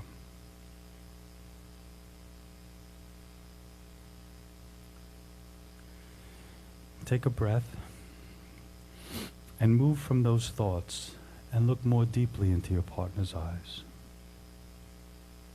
As you look more deeply, become aware of the amount of sorrow behind those eyes. See the pains and struggles that this person has accumulated in this life, as in all human life. Pains that you can only guess at. Their disappointments and failures, losses and loneliness, hurts and sorrows. Open your heart to the hurts that he or she may never have told another person. The hurt locked deep in their heart.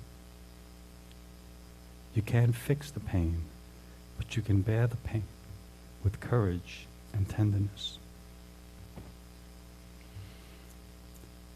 Imagine your partner as a hurt child, how you would naturally reach out to comfort it. What you're experiencing now is the heart of compassion, a compassion that has the power to heal the sorrow in the world.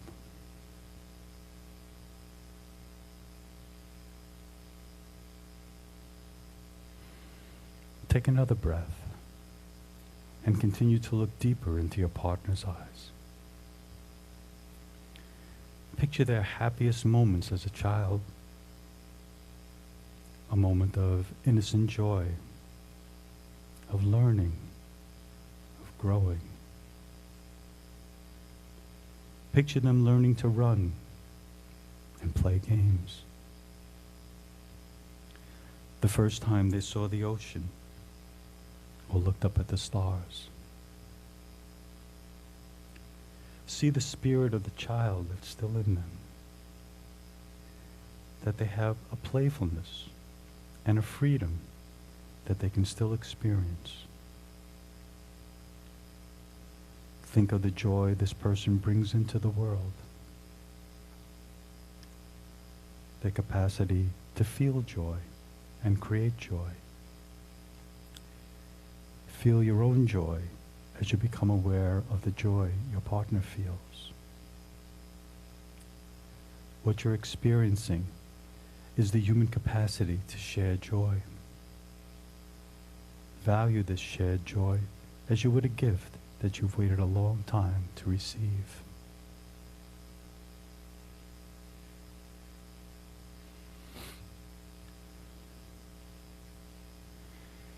Take another breath and release this joy. Look deeper into your partner's eyes. Become aware of your partner's eternal spirit. As you meet in this moment, look at your partner as if you're seeing the face of one who at another time and place was your parent, your mother or father, was your son or daughter, was your friend or enemy, was your wife or husband, was your student or teacher. Who is this person you look at? Not the body or the thoughts, but the consciousness behind those eyes. Who is looking? Who are you really? You have the capacity to love and the deep reserve of love that's in your partner. Recognize the ground of this person is love. Look as deeply as you can at this person.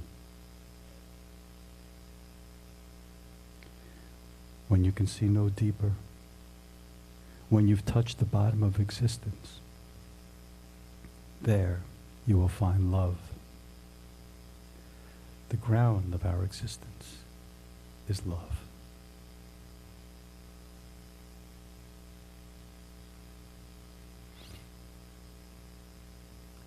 Now gently close your eyes.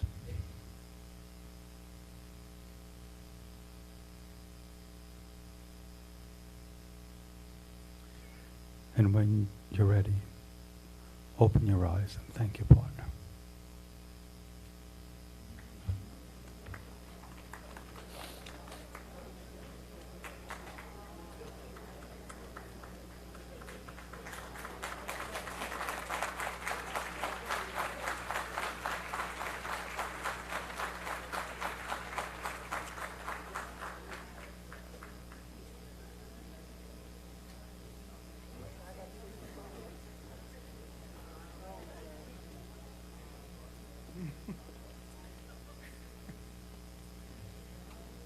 Wow.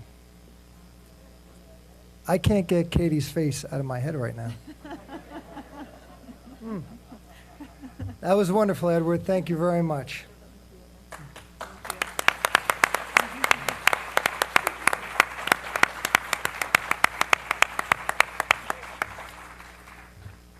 Now, I would like to ask you all a personal question. Have you ever had to cope with suicidal thoughts? I know we're going off a little bit here, but Or have you ever been touched by a devastating pain or grieving for a friend or relative due to suicide? We invited young adults to share their experience and how they found answers and peace in Spiritism. These are teenagers who have been attending the Spiritist youth education and now bring their own experience to make a difference. And if interested, it's Sunday, May 12th at NYU from 2 to 5. Okay, and on that note, I also want to remind everybody that there's still fraternal assistance for everybody in the room. Anybody that needs that, please go out to the welcome desk, and there is still time for that. We're going to take a short 30-minute break right now to get some coffee. There's still the shirts that you can, the t-shirts and the flip-flops to support a really good cause. Also, there's books, and Dan Assisi is speaking on the Spiritist conversation. So 30 minutes, we'll be starting back promptly. Sharp, yes, sharp. Thank you. I had to go backwards on that one. My coffee.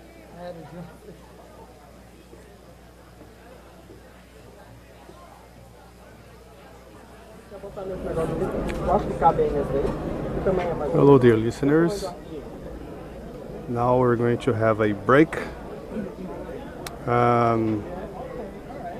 Coming back at 4:50, 10 to 3. We're going to be back at 4:50.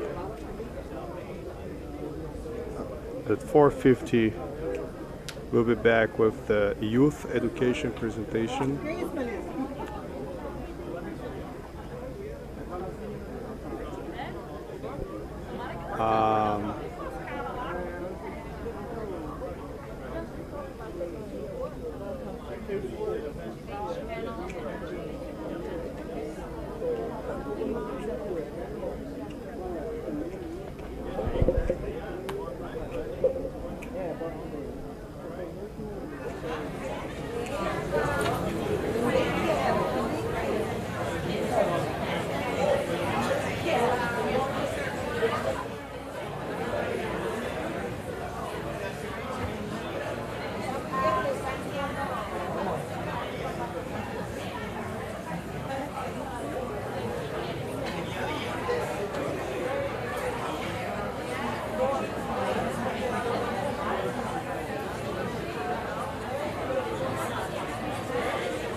Once again, the programming will be resuming at 4:50. Ah, eles ainda vão ficar. Beleza.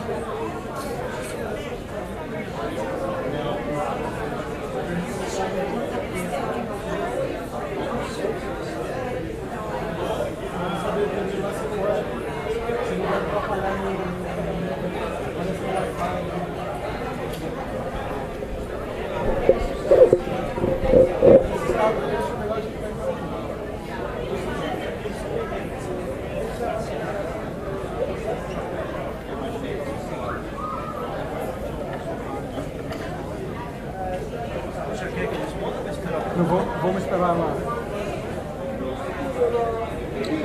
Você é a única que não é.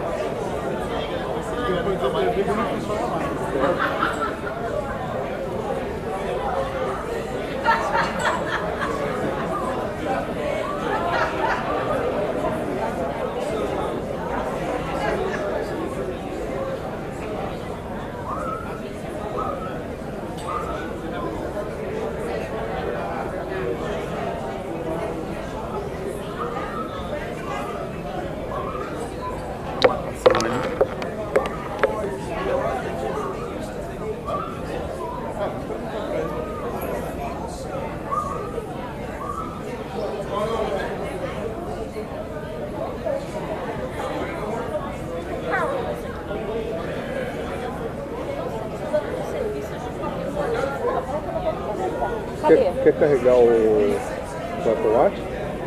Você tem aí? Ô, meu Deus. Aqui. Onde que tá? Manda aí, John! Confio aí, cara? Acabou as palestras, né, cara? Agora é só a câmera de foto. Que agora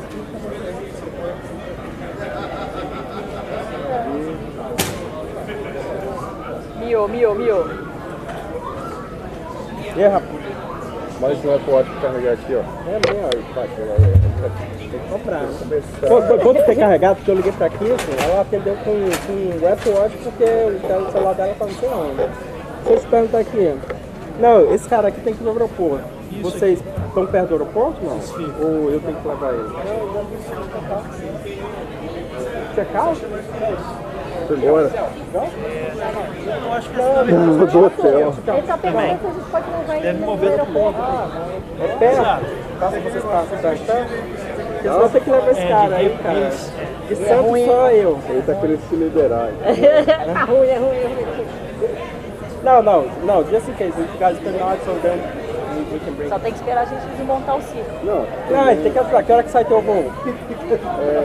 Ele tem que ajudar. Hein? 9h30, tarde. Ah, cara, então tem que pagar a comida.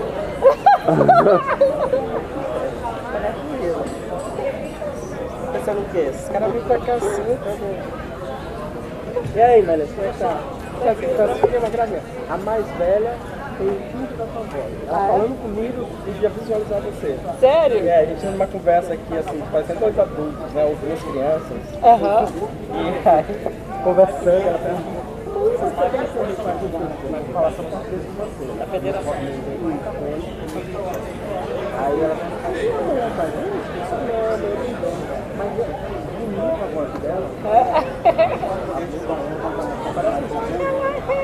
Já elogia, depois já larga um tapa lá. É voz nova, né? Ela começou, porque ela disse assim que tinha 8 anos. Aí eu disse, meu Deus, eu tenho 9. Aí ela disse, não, você entende, você é velho, né? Você é da idade do meu pai, né? Eu disse, quantos anos tem seu pai? Ela disse, meu pai tem 44. Eu disse, então eu sou mais jovem, eu tenho 48. Aí ela virou assim, minha mãe tem 40. Aí eu disse, ela vai dizer a idade de todo mundo. Você não pode dar brecha, não. Senão ela fala pra 40 anos. 40 anos. Tudo isso, baixinha. Sério, você não tem nem Não, tá ótima. Cara de 28. Eu tenho 41. Ela tem 46, 48, mais de volta. É, o Marco é muito Nossa, tem 44, mano. Ah, mano. Antes de mudar lá pra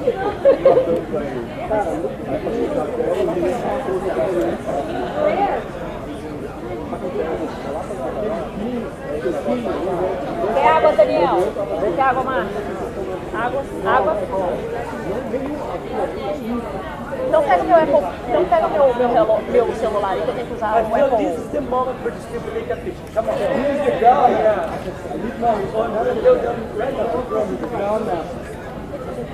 Abraça.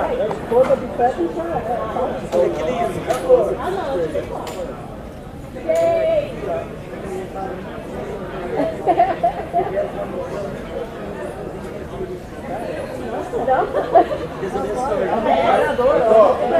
Saiu muito sol, o filho da careca. Esse filho tem que ser esposa, pode ficar uma tarde aí.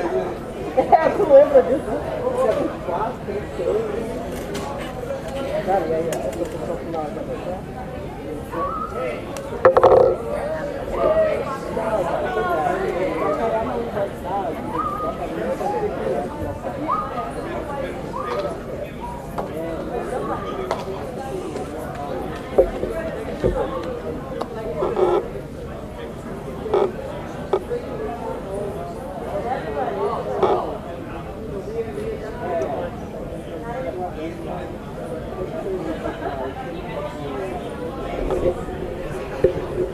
Hello, testing.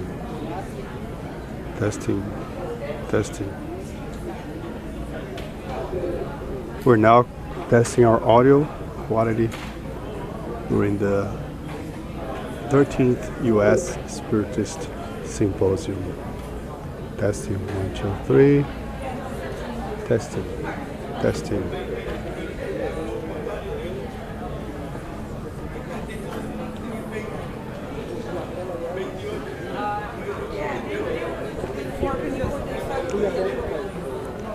Now we're going to talk to Marcio and Daniel. Come on. Yeah, live. You're speaking live to Spiritist Radio listeners. We are here in New Jersey at Keene University in the 13th US Spiritist Symposium. So how are you liking this symposium? What are the highlights of the event for you, Marcio?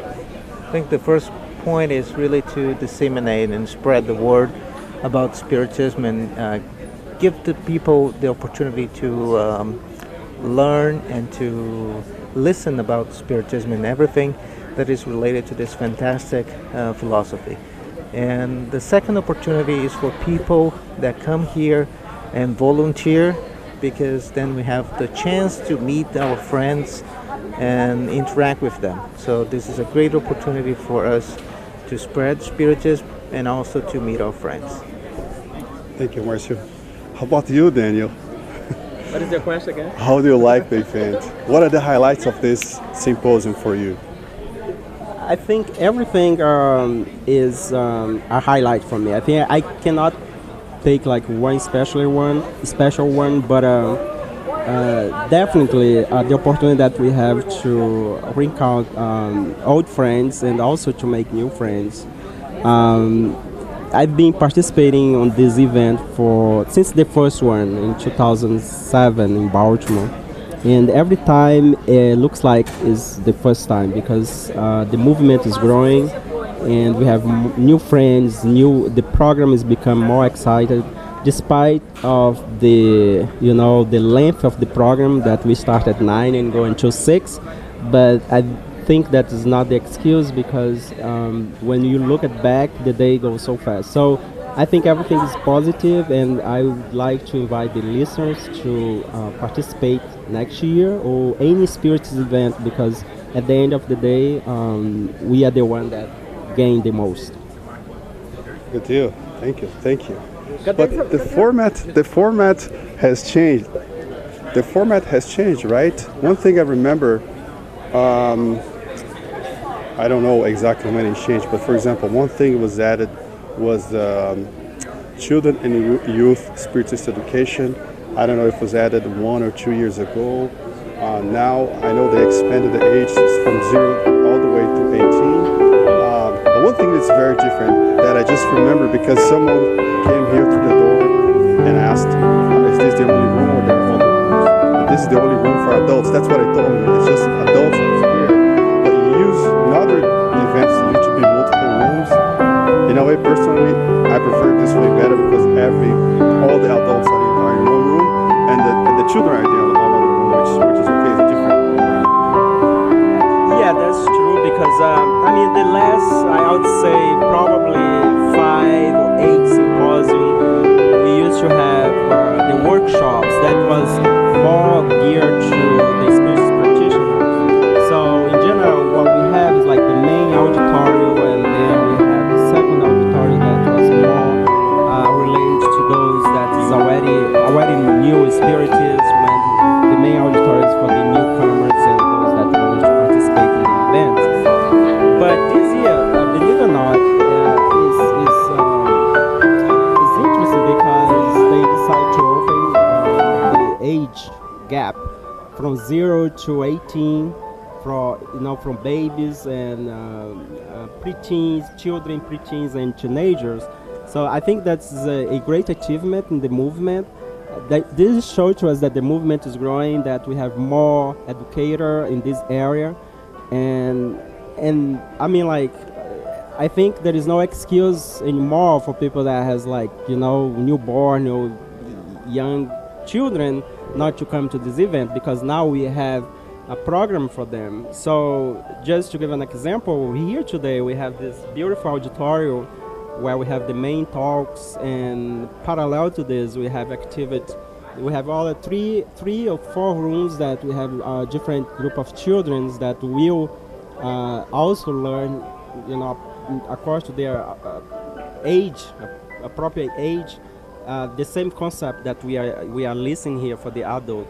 So stay tuned, and you're gonna see a beautiful presentation from the youth And children, they're gonna come here in a couple minutes and sing and show to the parents what they have learned throughout the day. So, one last question.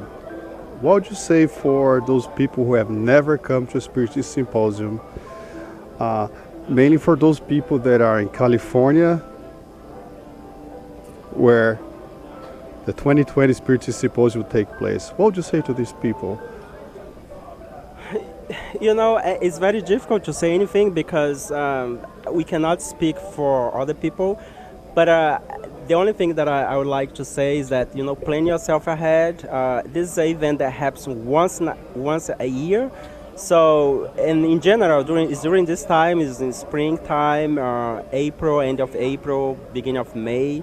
So if you really wanted to partake on this event, what I would say is just plan ahead, stay tuned, and if you go to a spirit center in your local city, just, you know, try to get information about this event. The same way you take, you know, weekends, holidays to spend with your family. So this is a great opportunity for you to come and to join not only with your family, but also the spiritual family. So it's just a question of planning. I would love to see more people, especially those that always say that, oh, it's too far away. But come on, I mean, everything requires planning and organize yourself financially, because, you know, we need to pay out of our pocket because nobody make money on these spirits events.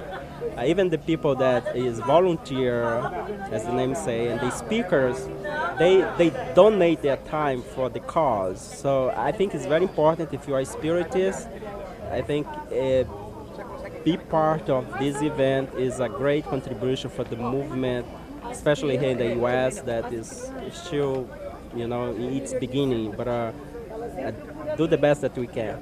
That would be my advice. So, and the speakers, they don't get paid at all, not even their travel expenses. So who pay for their travel expenses?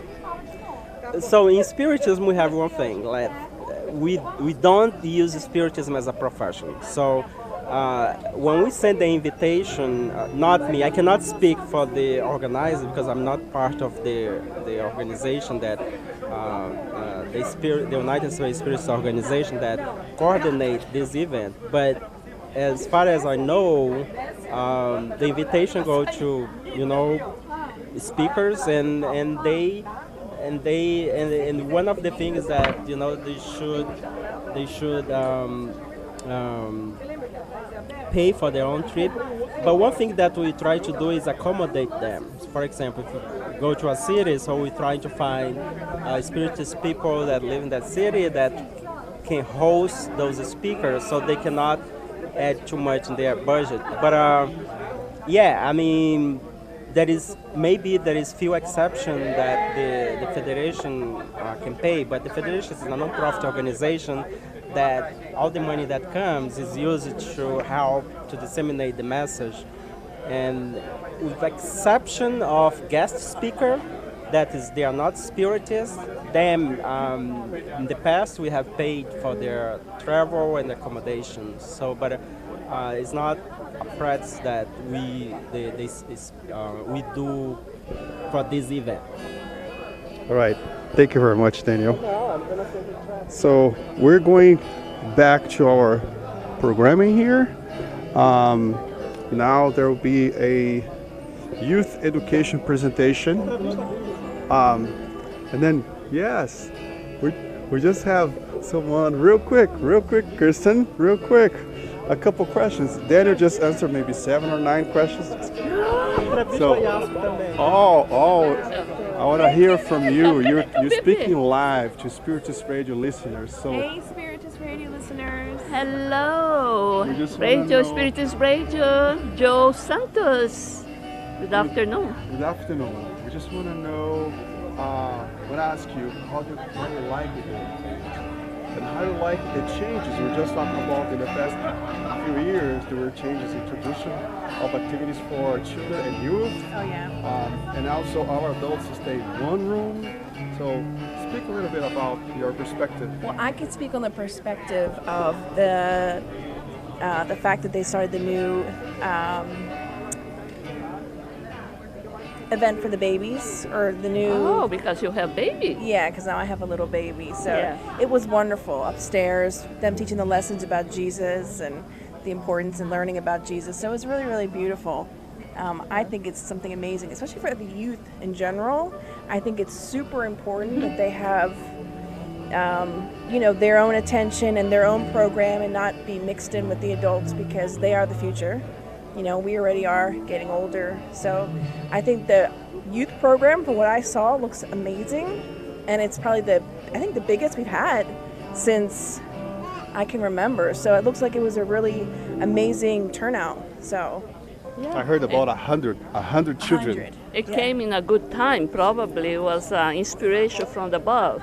Well, for the adult, I don't have kids, so I like this change to more conversation room that Sissy is coordinating. I think it's a free way to say about our own problems and share with others and see how people are thinking about a theme, like they put it here, how to change. Why it's so difficult to change? I think it was a nice change. Model. It's a different model in this Spirit Symposium, instead of just being a talk or a Q&A that we had all times. I think this conversation makes the thing light to discuss a real problem. I think was another one that at least it's real. I'm looking forward. There's another one. I think the topic is, how can Spiritism help me? Exactly. Yeah. Once asking for change, how to change, and now how the Spiritism specifically can help. Yeah, that's a good way, I think. Good. Yeah. Okay. Thank you very so much. Thank you. Thank you. So now we're going to go back to our programming here. We have artists on the podium getting ready to sing. The next topic is not a talk, but it's a youth education presentation. So it's supposed to start here in a few minutes, and then it will last about 15 minutes, and then after that we're going to have a Spiritist Conversation Part 2, moderated by Dana Sisi, and the guests that will be speaking with him are Eduardo Haddad, Naur Fonseca, Jussara Cordegold.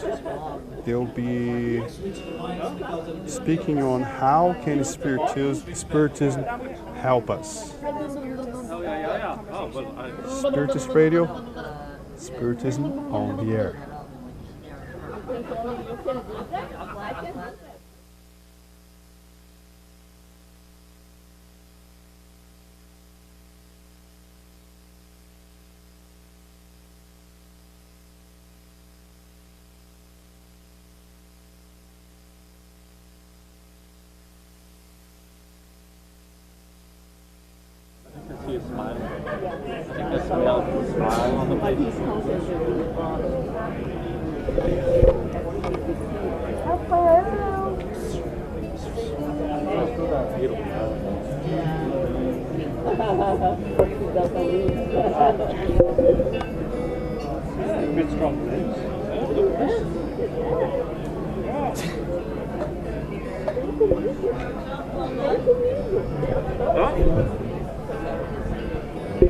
You're going to be magnificent, young man. You're going to be magnificent.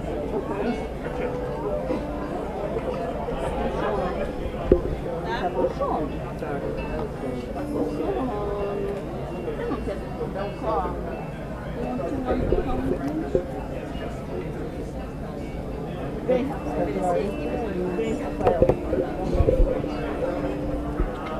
Rafael.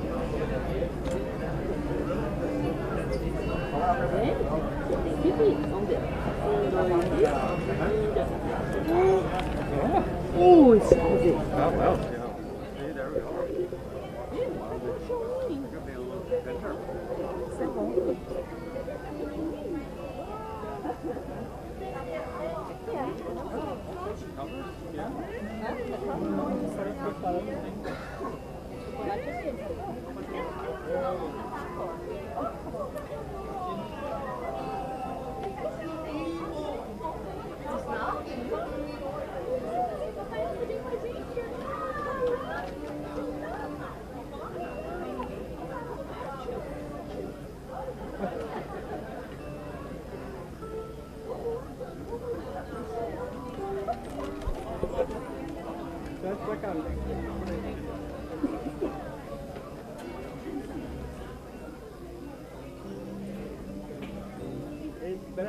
Bradley. Yes, sir.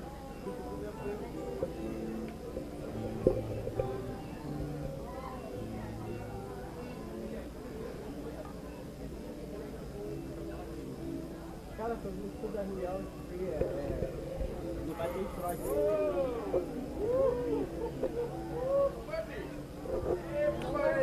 We just have the children walking into the room now to perform their presentation.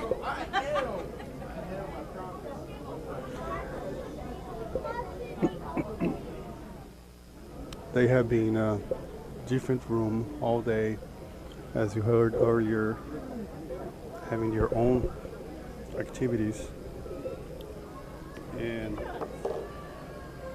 rehearsing as well.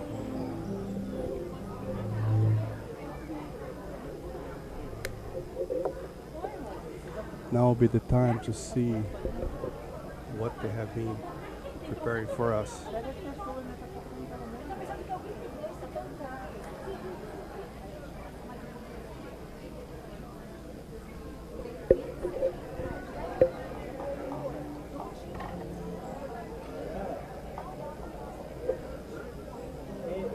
Luiz, vem aqui. Nossa bola. A música que tocou aqui, aonde?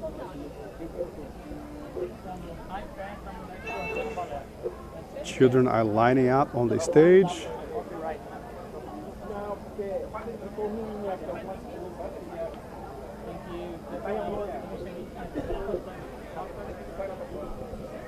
Ai, Jonathan.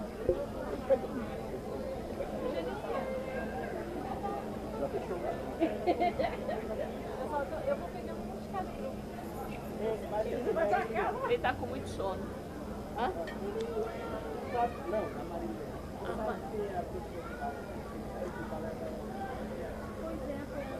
Foi non-profit. The theme of today's presentation is around the sunflower. They make an analogy because the sunflower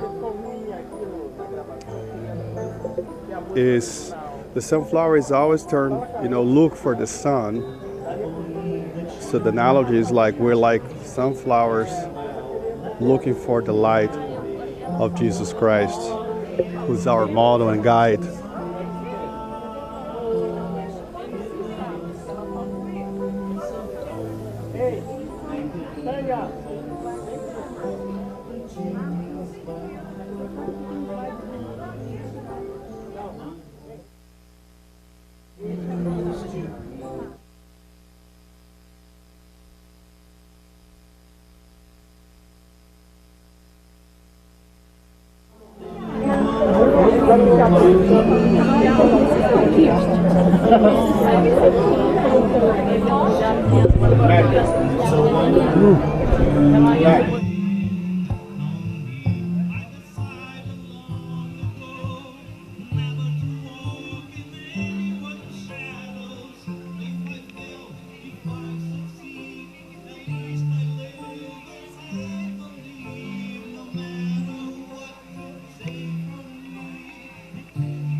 believe the children are our future.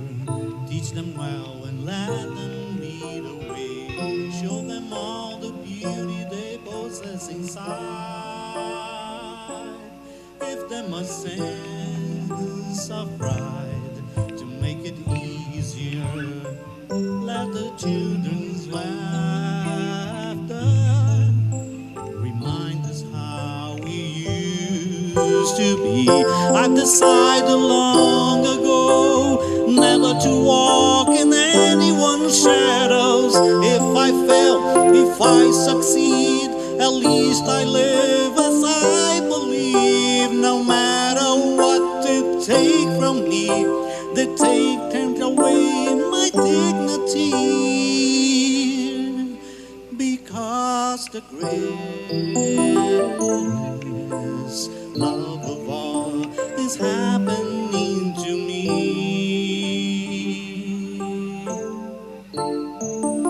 I found the greatest love of all inside of me. The greatest love of all. It's easy to achieve.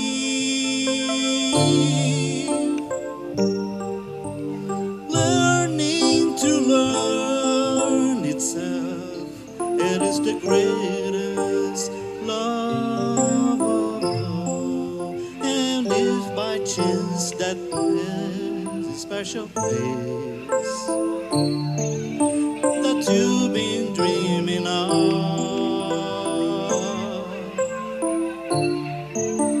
lead you to another place, finding all the grace in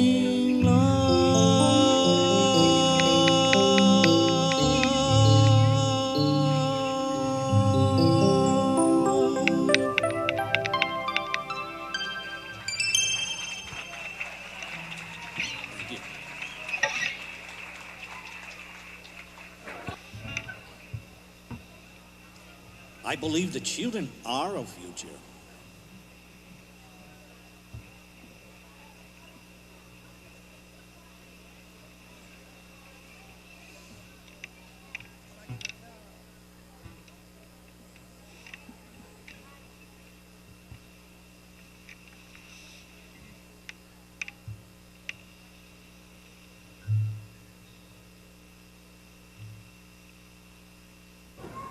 How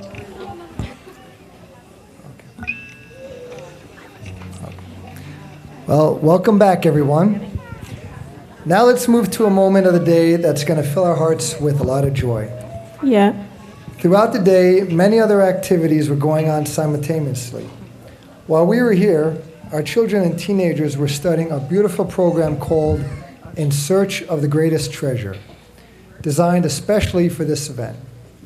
As we mentioned before this year, for the first time, we had classes for babies and parents up to teenagers of 18 years of age. Thanks to this wonderful group of Spiritist educators, we now would like to invite the coordinators of this wonderful work from the Children and Youth Department for a small presentation of their work. Hello, everyone. Hello. Thank you so much for being here with us and have this much of patience. No much to say because they're going to say it all. I just want to acknowledge the work that Bernadette Leal has done these past 12 years. We are walking on her path, on the path she got ready for all of us. I would like to thank this wonderful team of yellow sunflowers. They're walking around the whole building ever since 6 in the morning. Right now. There's no difference.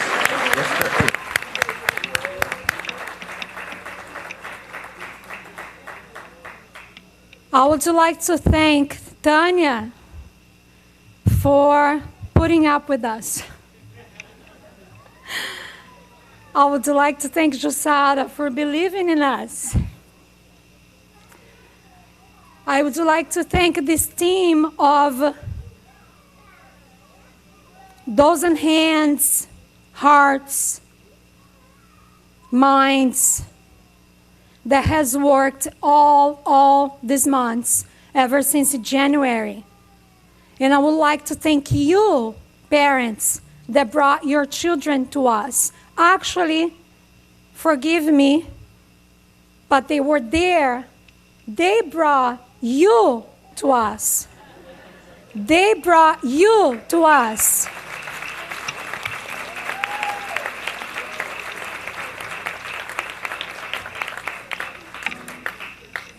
As we are in 2019, I just gonna let out something that is in my heart and I want to share with you.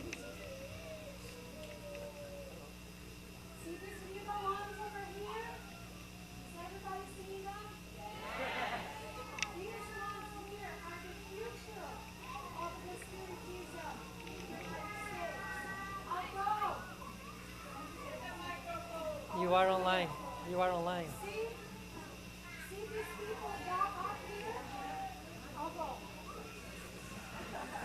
All the little ones that are sitting here. There's one more coming. The little ones are the future of the Spiritism in USA. Although these young people back here are the present of it in the USA.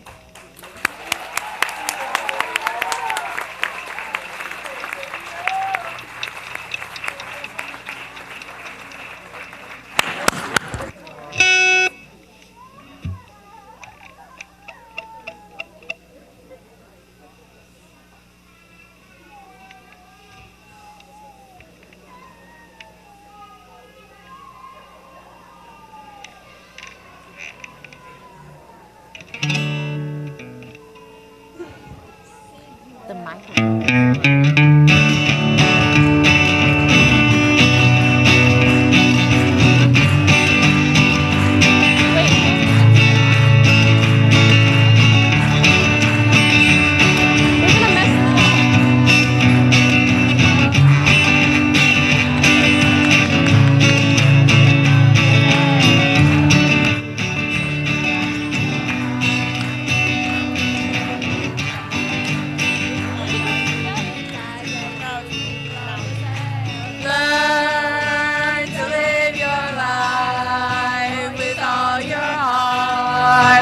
And all your soul and mind and love of you, we gotta learn to live your life with all your heart and all your soul and mind and love of human mind.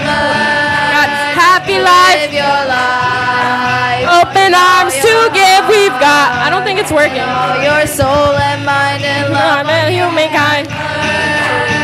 To live your life. And arms to give, we've got hope down deep inside, because in love we do reside.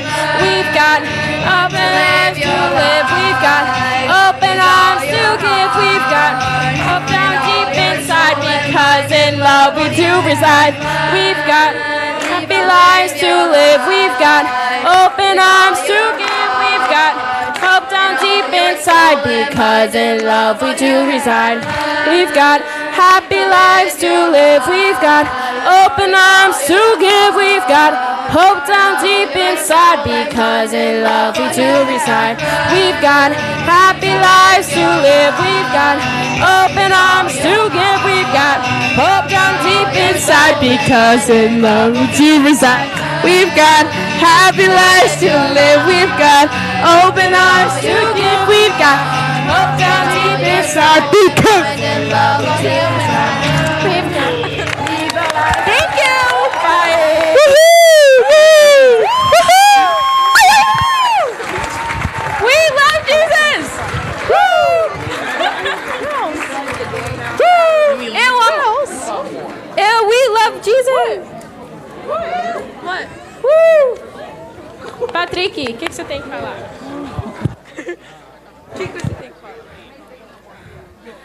Priscilla, do you have anything to say for us today? Oi, eu sou Allan Kardec. Não, eu sou.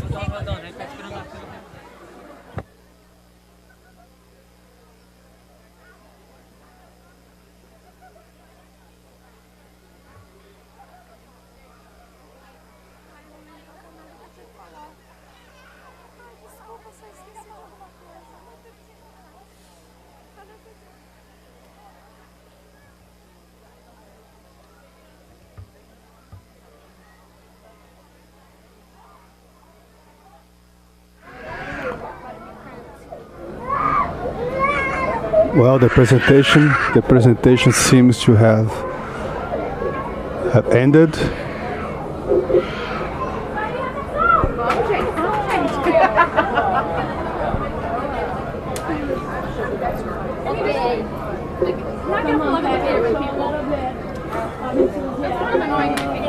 So now we have the children leaving the room. There was one unhappy child, but many happy children are leaving the room.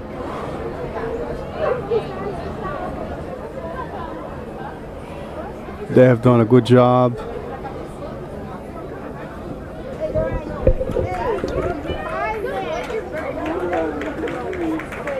And they're very happy. They're very, very happy with their performance. And for those here in the room, it was a beautiful performance.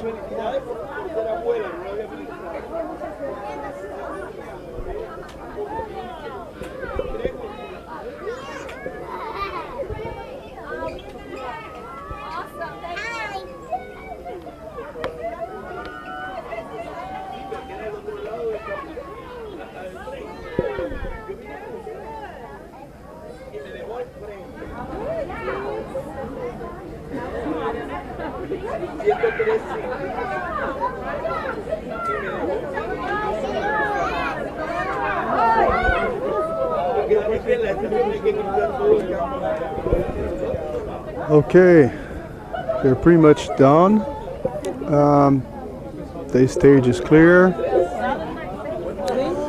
Now they're putting back some chairs for the next activity, which is the Spiritist Conversation number 2. How can the Spiritist help us?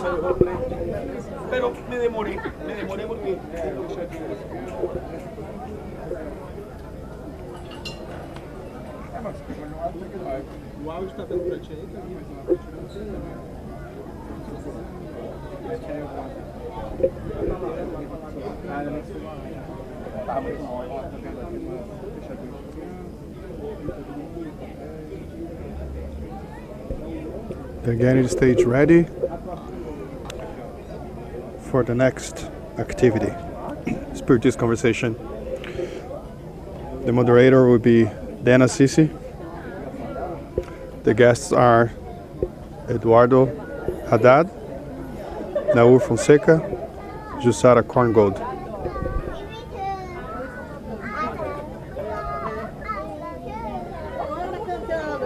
Agora vocês estão cantando, né?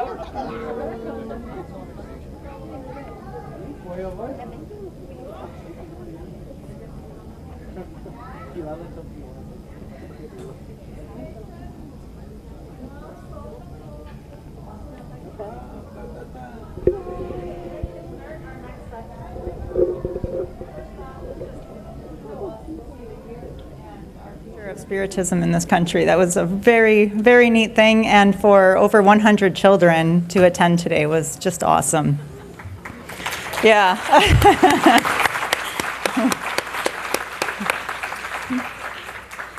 Okay, next up we have Dan Assisi back to the stage, and I had specific instructions for him to not read my script and to go uncut just like he's going to. So let's welcome Dan Assisi back to the stage with our speakers.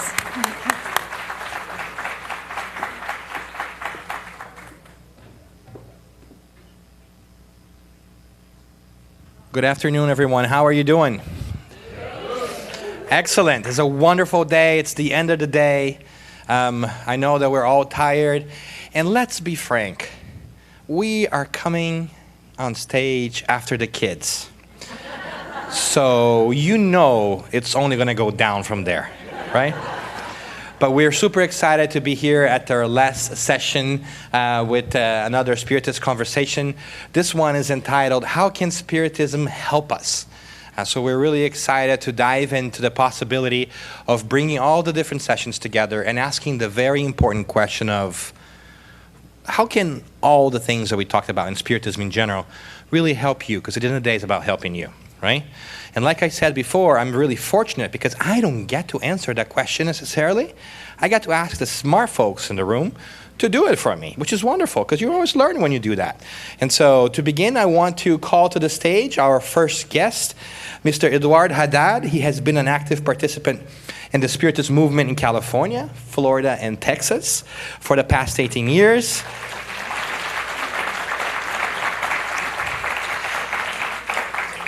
He's one of the founders and currently a board member of the Sunrise Spirit Society of Texas in Houston, and is also currently the treasurer and member of the board of directors of the US Spiritist Federation. As a worker in the Spiritist movement, he has focused on helping structure programs to disseminate Spiritism in English, and has worked as a speaker and a lecturer. Eduardo, everyone. Next, we have our friend Naur Fonseca, who has been an active contributor in the Allan Kardec Spirit Society of Massachusetts since 2002, when he moved to the United States. In 2003, Mr. Fonseca, along with a dozen Spiritist centers of the Northeast region of the US, they organized the first meeting of Spiritist educators for youth. The next year, they organized the first Family Spiritist retreat, which is on its 16th edition in 2019. He has also collaborated with the Spiritist Magazine, Kardec Radio, and many other regional events. Naur.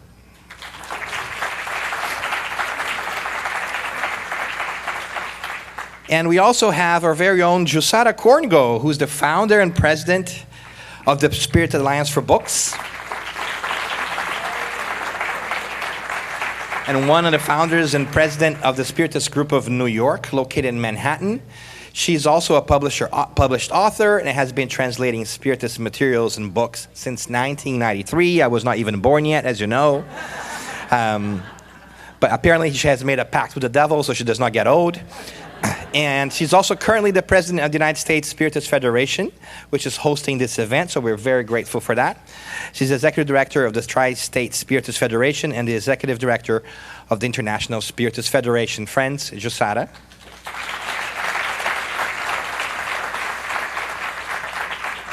And again, in case you really tuned me out, which is what my wife does most times, you have a cheat sheet here with their pictures over there, and we hope that you like them enough to go and talk to them afterwards and ask them questions.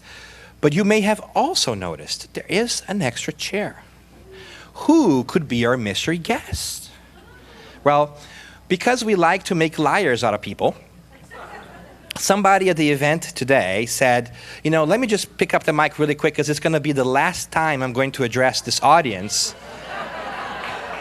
So please welcome my good friend, Júlio Carvalho.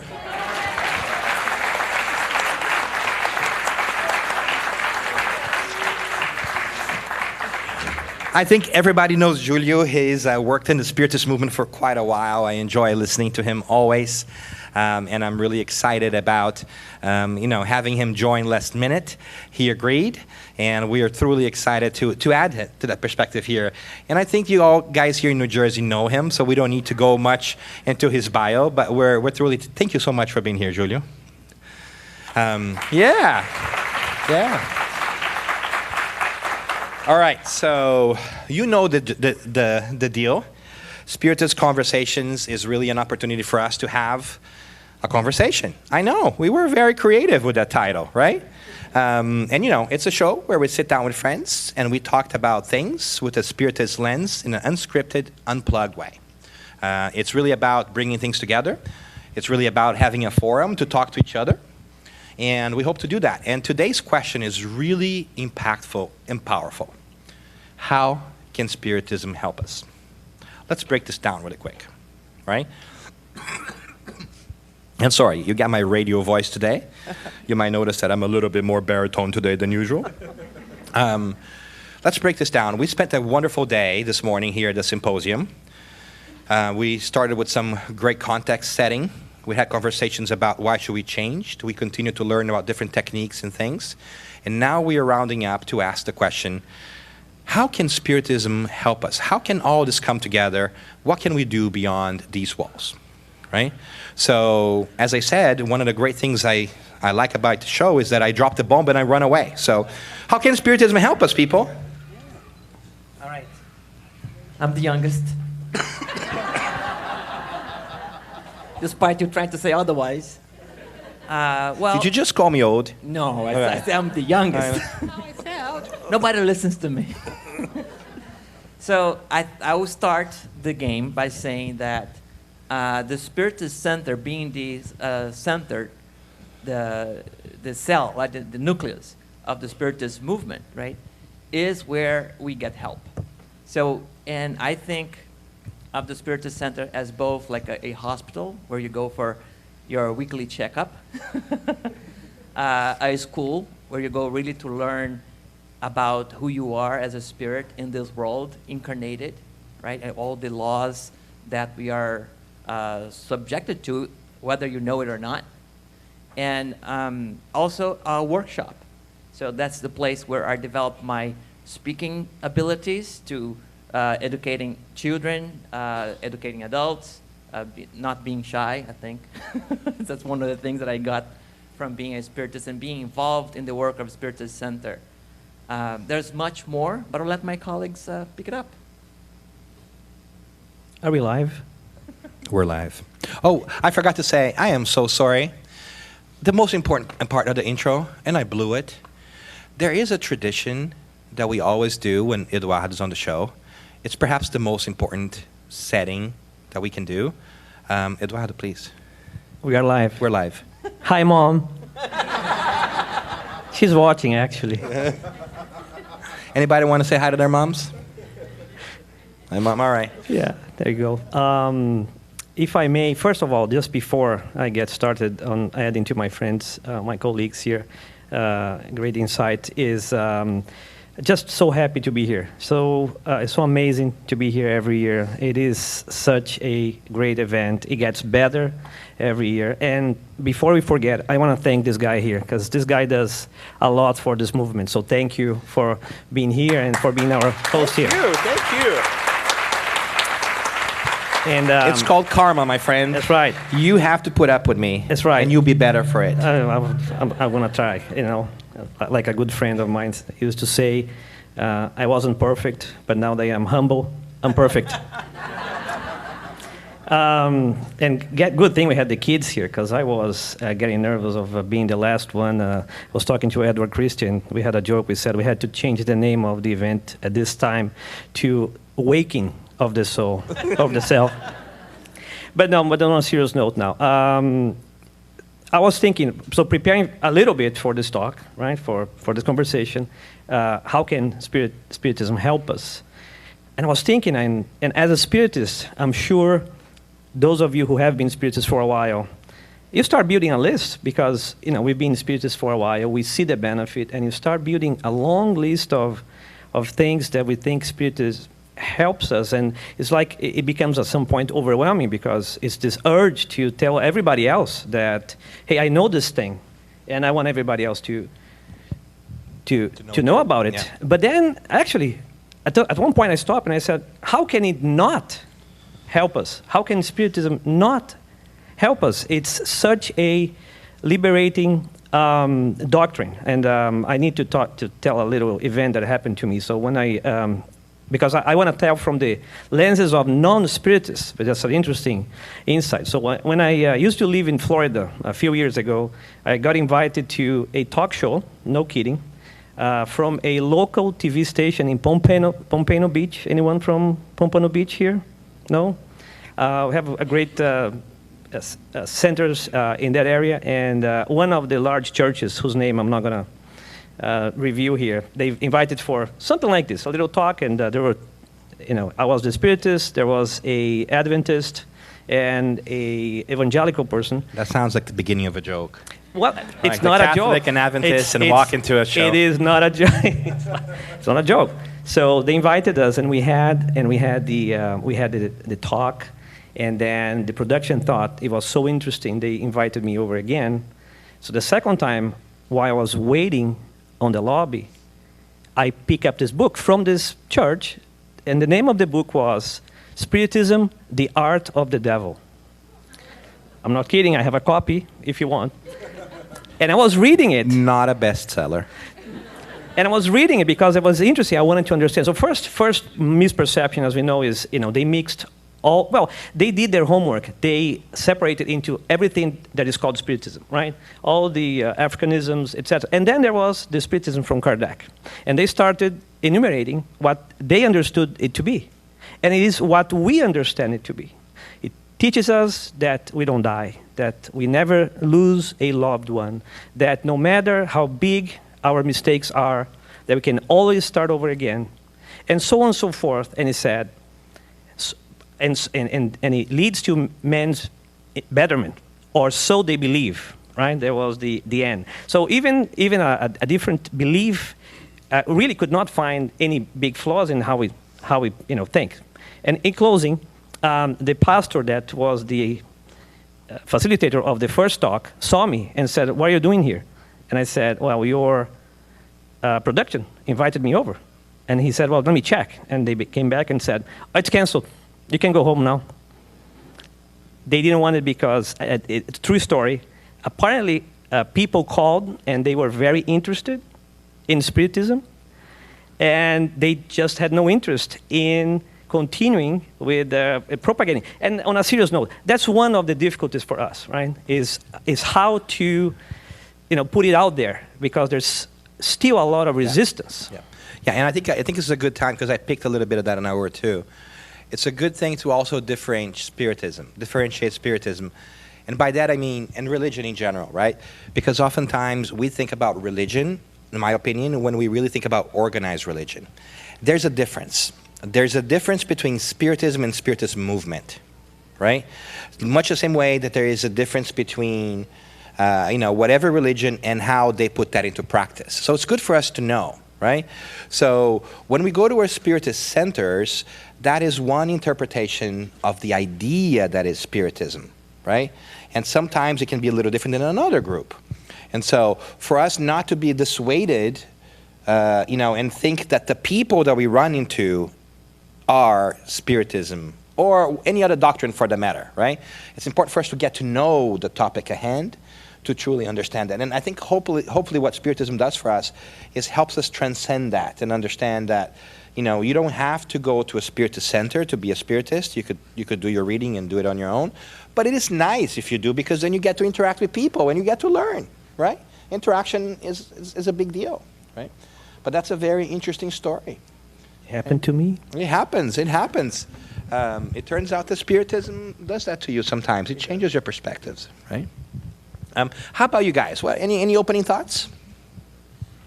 Well, since we are talking about how Spiritism can change us, and examples speak louder than words, allow me to share a little bit of my experience.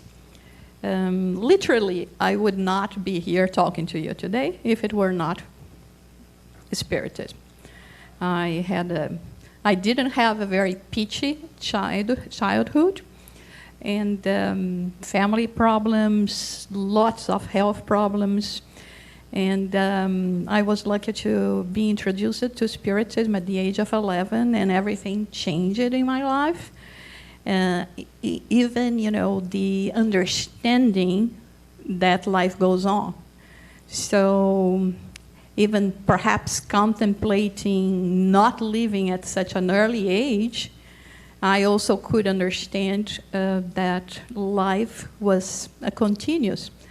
And I was very precautious, spiritually speaking, and I feel very blessed because of that. So every time I think about how it can impact each one of us, and we think about life and the challenges we have without understanding those challenges, without knowing why, perhaps with questions like why God has singled me out to leave all this kind of situation.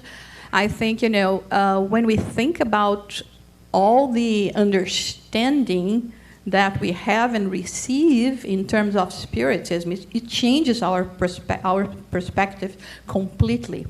And so everyone, that's why perhaps I'm actually in a mission. I feel myself not as a missionary. I'm not talking that I'm a missionary, not at all, but I'm on a mission to actually share all this knowledge with you, everything that we have with you. And I was going to mention even the motto that we have here in this university, Semper Discern. That means always learning, which is something that we have to look for ourselves. We have to always learn. We have to always understand what is going on with us. Why is the purpose that we have here? And so far, at least in my experience, Spiritism is the only one that could give me the answers and could help me cope with whatever life brings in my way in my life. And that's why we actually tell people share this, because we are living very, very difficult times now. We all talk a lot about the transition, and we are in times of transition. And according to Mr. Divaldo Pereira Franco, it means that more pain can be in our way. And so we need to be prepared, and we need to know how to deal with that. So Spiritism actually does help us a lot. And it, above all, what is amazing is that it brings such a fraternal emotion. So everyone that is here today, everything that we have experienced today, it brings so much joy in our hearts. And everyone that we had the opportunity of embracing, it's like truly a family. So through Spiritism, you get a new family as well. And you understand the concept of universal family. Great, great. How about you, mystery guest?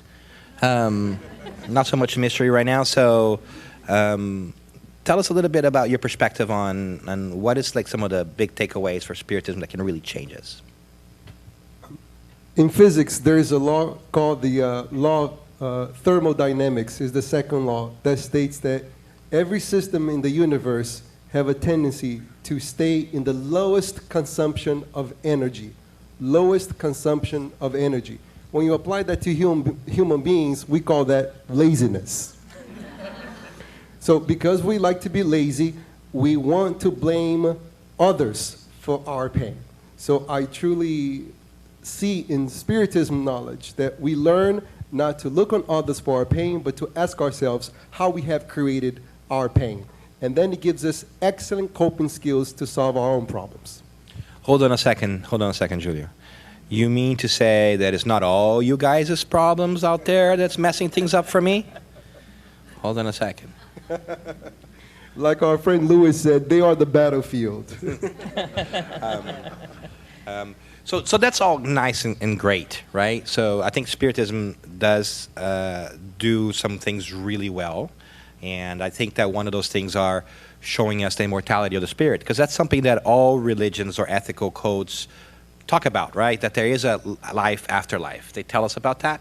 I think the really great thing is Spiritism shows us that through mediumship. I think that the greatest gift that Spiritism has given us is the gift of understanding mediumship, because we know how the process takes place, therefore we know it's real. And we repeat that every single week generally in our groups, right? And with that certainty of life eternal, then changing our habits becomes the next step, right? Because can't deny it if you're talking to the spirits, right? So the question becomes, yeah, that adds value to our lives, but not all of us talk to the spirits, right? Not all of us want to, and not all of us have to, right? But what are the things that we can do to change our lives with the spirit knowledge that we have? Can I and take if you can summarize it in 2 words, just kidding. No. So I'm going to pick on something that Susanna brought up this morning, right? That, again, it can be overwhelming, right, as we are saying. You know, we know as you gain consciousness of who we are and that it's nobody else's fault but our own fault, it can be a little overwhelming. It's a lot to do, right? That Susanna said that a lot of people come to Spiritism and then they leave once they realize that it's not an easy path. Or they leave because they come to a Spiritist group, which is not Spiritism, a Spiritist movement, and they have a less than ideal experience. It could be. With a human who, it could be, you know, rubs you the wrong way. But I want to relay. Happens. I want to relay an experience, right? I'm lucky enough to have been a second generation Spiritist that formed a Spiritist family, and I have 4 kids, 2 of whom are adults now, who are still Spiritists, and one of them, my son, 19 years old, as he became aware of what we believe, and as he started to face life, he came to me and said, "This is a little bit overwhelming." He said, "You know, how am I supposed to live out there? It's the world, right? It's not Spiritism. It's the world. How do I deal with people?" And then I'm like, "Gee, can anybody else answer that question?" So, ask an easier question, kid. Exactly, but thank God, you know. I you know, we all like to hack, right? There's a show called Hack My Life. So I'm like, how can I find a loophole, right? Something, you know, to give this kid an easier path. And funny enough, there's a couple things that you find, one in the Spirit's book and one in the Gospel that actually came in very handy. Question 909 from the Spirit's book, when Kardec asks, "Is it in the individual's power to change his bad tendencies?" And the Spirits say, "Absolutely, and it takes a lot less effort than what you think it does." And they say, what you all lack is will. How little of you, how few of you actually make any serious effort. That's the answer. Because we don't think about this. It takes sometimes just a little bit of effort, serious effort, and so few of us do that. Yeah. And then in chapter 17 of the Gospel, right, Be Perfect, item 10, it says, the man of the world, I don't know if anyone recalls that, that says, you don't have to live a transcendental life. You are men and women of the world. So go and live as men and women of the world, right? Practice the law of society, because that's how we learn and live, is by, being in the battlefield as we learn, and not, being... He saw me looking at him, that's why he included women, okay? That's right. Give him the side eye. That's right. But the thing is, but it says, don't stay away from the frivolities of life, even the little pleasures. It says that. You can read, right? But sanctify every moment that you live, and remember that every moment is provided by God. So once we reconnect in that sense, and we understand why we are living as men and women, it becomes a little easier, right? So that was my way of showing my son that, you can still be a normal person, and you can live as a Spiritist. I think it's working. I don't know. Yeah, and I think that's a great thing that Spiritism does, right? Reminding us of our immortality. It starts to kind of broaden our scope a little bit, so we don't think just about our lives here, but think about what they could be in the future as well, right? But I want to go back a little bit to what Josada was saying about discernment, right? You're talking about learning and the motto from Keene University. And I think that's something that Spiritism teaches us, because it has to do, even the very nature, the origin of Spiritism, right? It was about fact-finding and making sense of things. When Kardec put the Spirit's book together, he had to triangulate all these different meanings going on, and he asked a question here and a question there, and he brought it together, and you had to figure it out. Which one is true, which is not, today jive. So what we have in the Spirit's book is a lot of different sources that came together, much the same way we have it in the New Testament, actually, because we have 4 Gospels, right, in the New Testament. Most people who haven't read it think it's like one story, but it's actually 4 people telling the same story, and they don't agree with each other all the time, right? And then you have to go in there, and you have to make sense of that. So you have to kick into higher thinking to try to find out what works for you. And I think that's in the veins of Spiritism, because it won't not give us all the answers. It will make us think about it and say, how do I arrive at my answer? Right? This DNA of inquiry, it's really tough. Maybe that's why some people don't stick around, because it's like, showing up for 1 hour a week and getting some passes, not enough. Not enough for one to change oneself, right? I don't know. I was just thinking when you mentioned that maybe it gives us all the answers, but we don't understand because, we've been doing that with the Bible for so long. We've been interpreting as we understand it has to be great way, interpreted. But in one thing, you are absolutely right. That's why I admire Kardec and Spiritism so much, because everything is always inviting us to analyze things with reason. And so I think at the end, when we finally embrace Spiritism, is something that it's so embedded in us because we use it, our reason, to think about things, how it is presented, and how they can be applied in my life. And I have the opportunity of, experiencing this. And that's why I think it's what makes it so powerful in both sides. It's powerful in the way that, yes, I do want to follow this. But no, I do not want to take the road that I have to take in order to follow that, because it's hard. Like we were talking before about changes, and more than just changes, because change can be sideways, it's evolved. So, changing from red to yellow is easy, but, to evolve, and it's what Spiritism is constantly inviting us to do. So, yeah, I don't know. So the question then really becomes, right, all right, so we've got all this wonderful knowledge. What's next? Right, how do I bring Spiritism to my daily life? Anyone? With music. With music?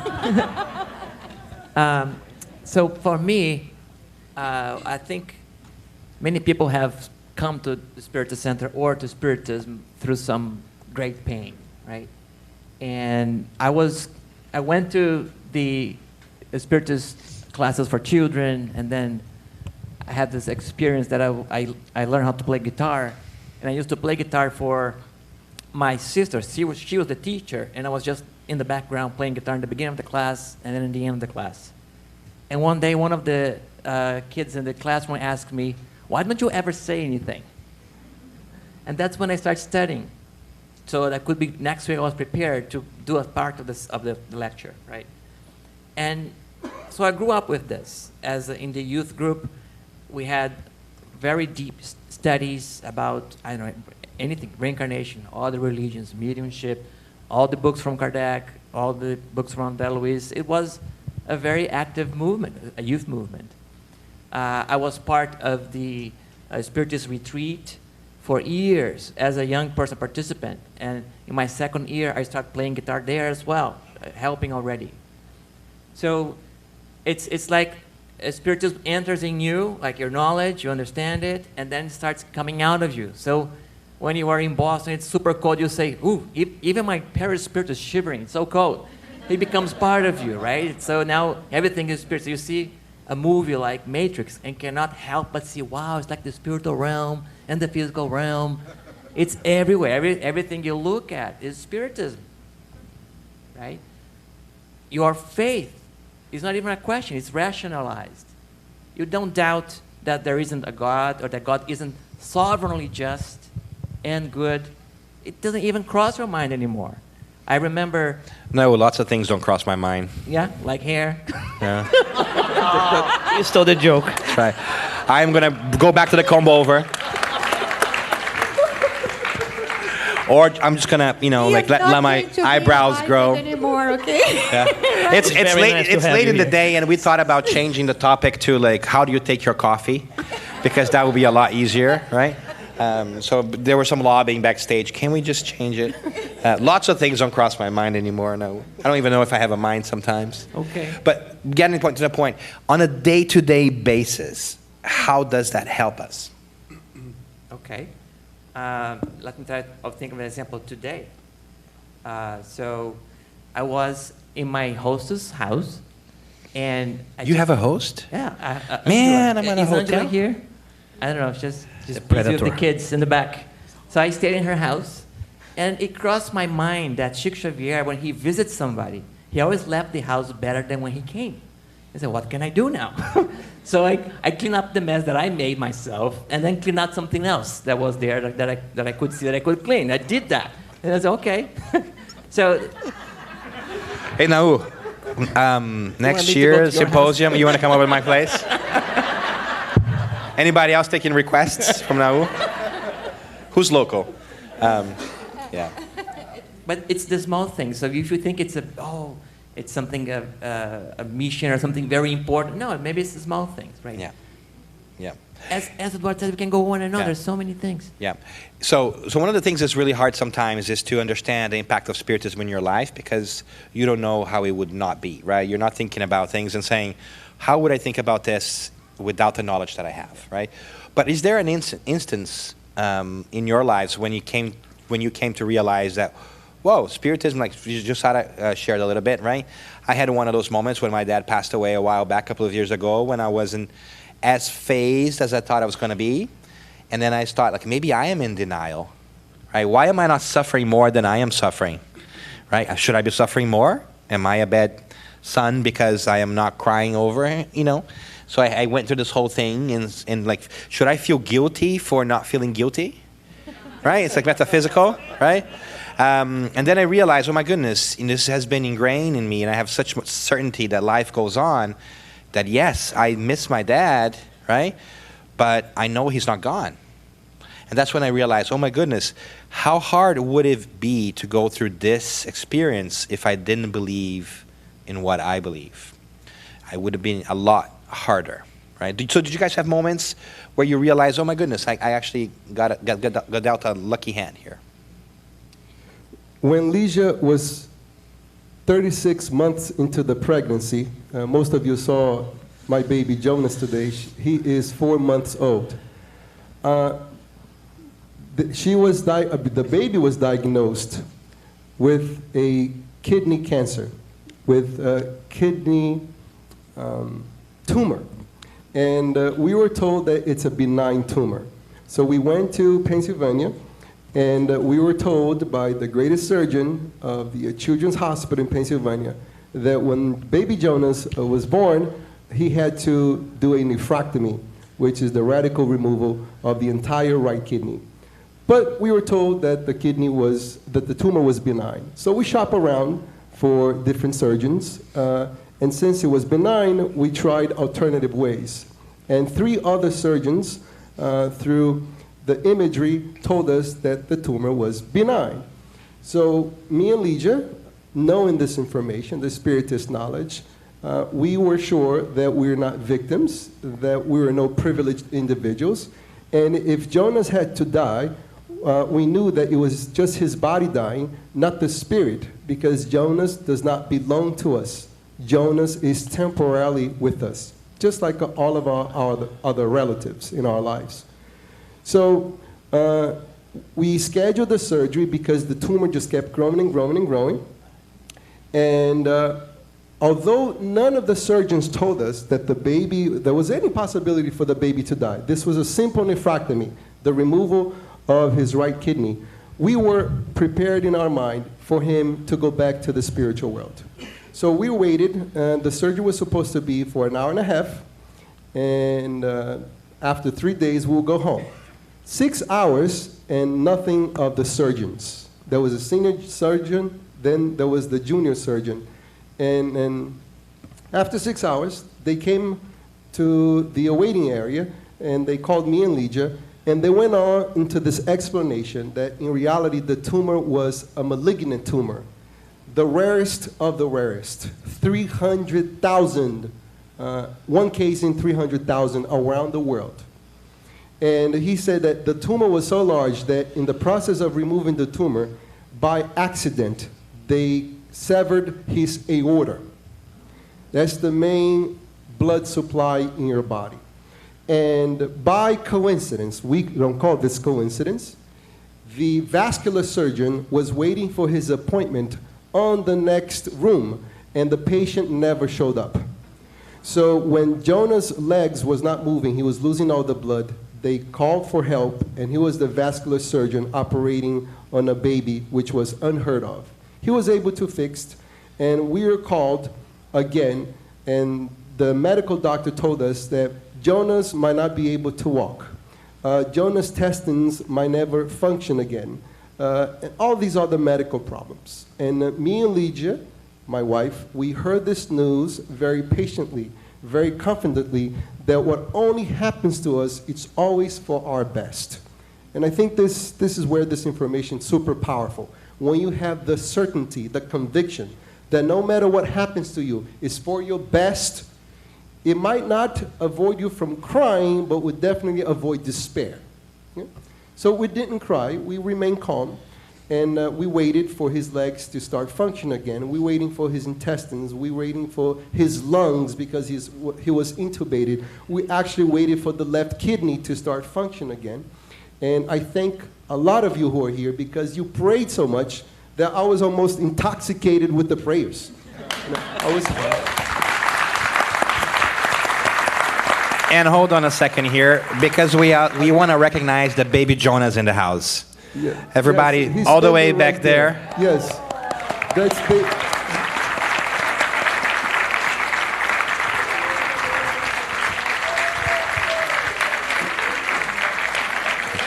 Come over here, Alicia.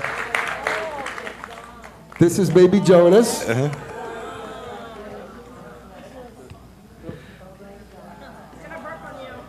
That's okay, that's okay. This is his official first lecture. So we were, instead of 3 days, we were at the hospital for 17 days. We slept, we ate at the hospital, we lived at the hospital. And the thing is that the surgeon, very famous individual, world-renowned, people come from all over the world to have surgery with this guy. He was struck. He wanted to give up medicine altogether. And whenever he came to the room, my wife hugged him all the time. And he used to cry out of shame for the mistake.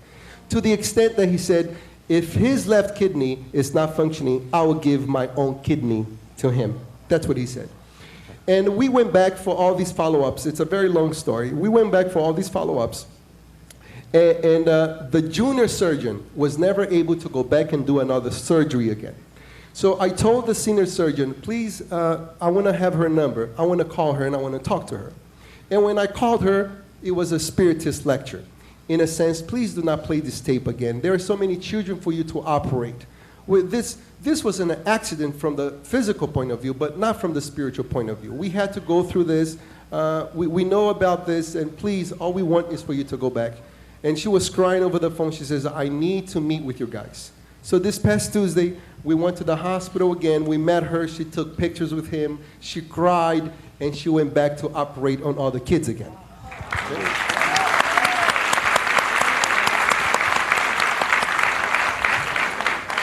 And a final thought on this. I told my good friend Daniel, please do not give me a mic. It's very hard to let it go.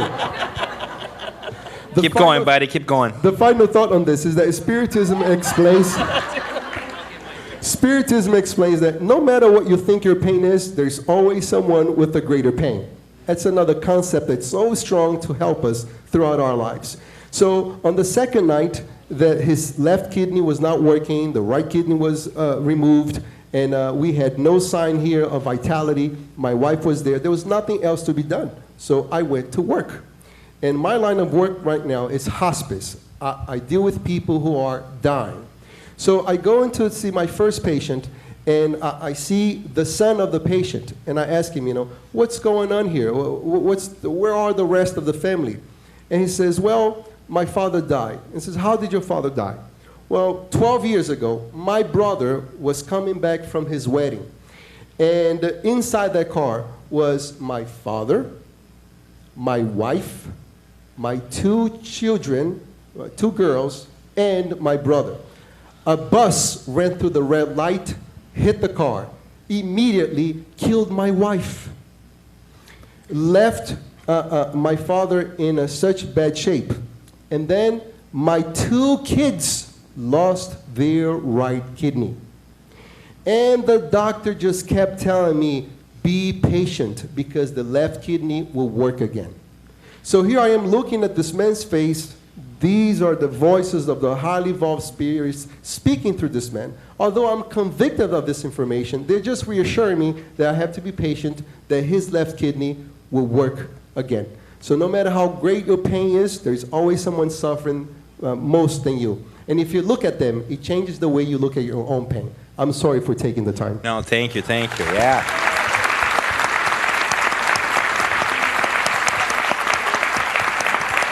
And we're happy that baby Jonah's here.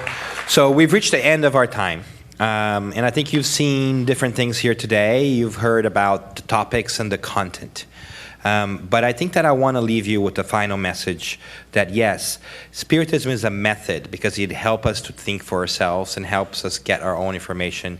Yes, Spiritism is also content because we've been able to get wisdom from many enlightened spirits that come to us in many different ways, many different messages, many different books. But I also want to open your eyes to the obvious that is right in front of us. Spiritism is also the people. One of the greatest things that Spiritism can do to us, and I can speak of that firsthand, is to introduce you to wonderful people that may help you along the way. People who are willing and ready to do the same thing that you are, trying to be a little bit better today than the next day. So these events are great for content, but they're also great for people. So go out there, connect with people that you don't know. I've met these guys here because of Spiritism. And I really enjoyed being with them for many, many years, except for one of them. Over there, that makes jokes about my hair, or lack of, thereof. But we've known each other for so long, and we all met in the Spiritist context. And today I feel very comfortable. You know, I would have come and stayed at Julia's house for this event, right? So don't forget that right beside you is the people who are trying to be in the same path that you are, right? Make friends, spend time together. That's also one of the gifts of Spiritism. So thank you for being here. We love to be with you in fellowship, and we hope to see you again next year. Yeah? One more time for our friends and for Jonah.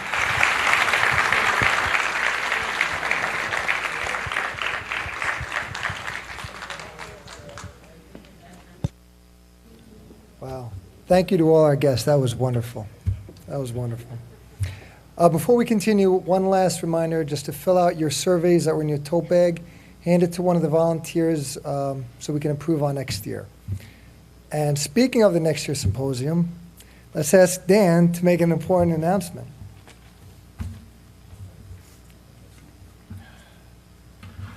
You guys ready for Dan overdose?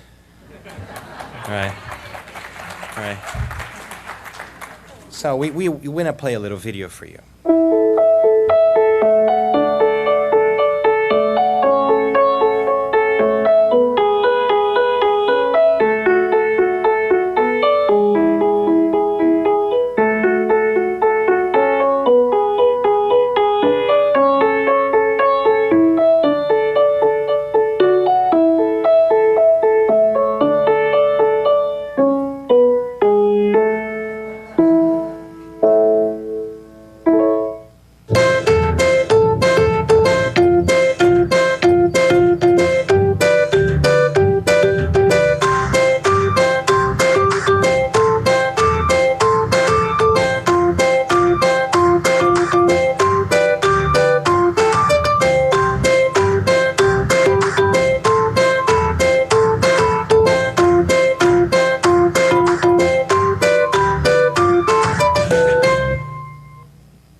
our So with bags. great pleasure, the Spiritist Let's do Groups our of planning. California invite you to rack up those miles and fly all the way to the other side of the country for next year's symposium in the Bay Area. We will be thrilled if you decide to join us. Come a little bit early, stay, enjoy, and we hope to see you there.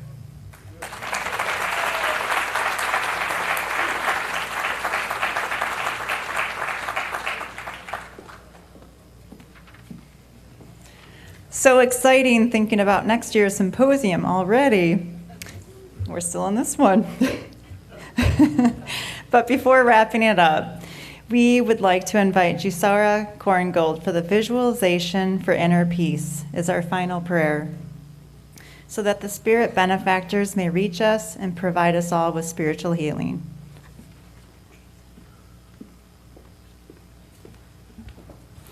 So although this is a sad moment because it means the end of our event, it's also a moment where we invite all to raise your thoughts, to unite your hearts, and to think with gratitude for all the assistance, all the enlightenment we have received here tonight, for all the blessed presence of the benefactors that were guiding us, inspiring our guest speakers, so that their message could reach our hearts. And because we are in so much need of peace, we pray to the spirits that we may find balance within ourselves, that we may understand our true nature as immortal spirits, the journey we are in towards perfection.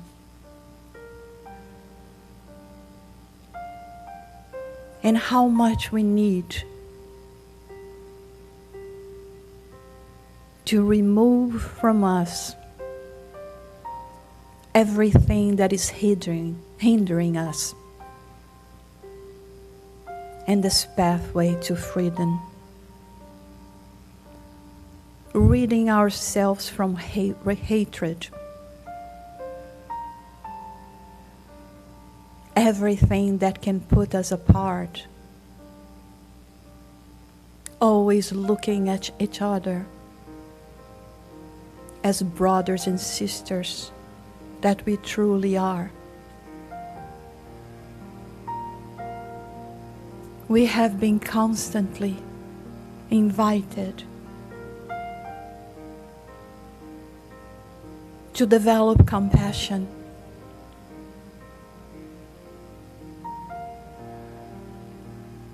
to practice goodness,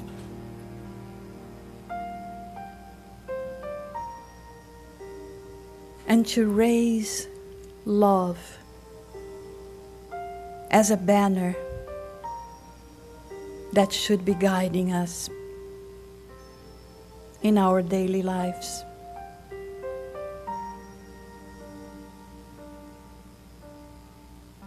And once more, through Spiritism,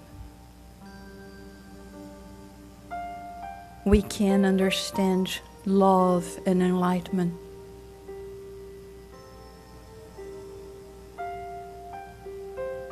We can understand what we are doing on this earth.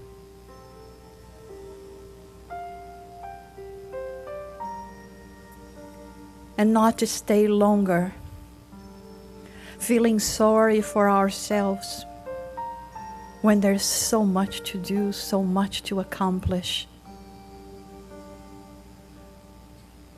Oh, Heavenly Creator, how much our hearts miss your love, miss your mercy, not because you are not constantly bestowing love and mercy towards us, but because we have been deaf to the invitation to follow the footsteps of those that through millennia have been showing us the way, to absorb the divine breath that will cleanse our soul, guiding our spirits. Brothers and sisters, and I repeat, brothers and sisters we truly are. Let us learn to love one another. There is no better recipe to truly live peace on this planet. Peace will prevail. Love will conquer all your hearts. And there will be nothing else that will prevent you to feel God in its true essence. May we leave this room today with the certainty that we have received and experienced all the love and peace that our guardians, the spirits responsible for Spiritism in America and in the world, gave us here today. And let us be ourselves messengers of this message of love through our actions, through our love to all. May we all go in peace.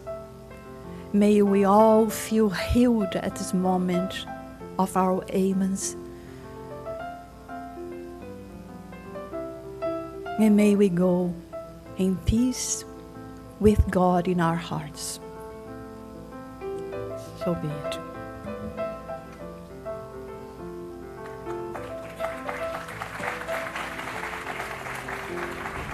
Dear listeners, we are approaching the end of this symposium. Well, thanks for everyone who participated in this United States Spiritist Federation in this work of love and dedication with the goal of disseminating Spiritism. On a final note, don't forget to pick up your kids. Thank you all for coming. Have a wonderful evening. See you next year in the Bay Area.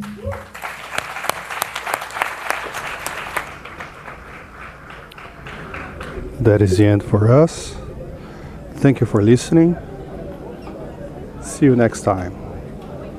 Now we're going to return to our normal programming.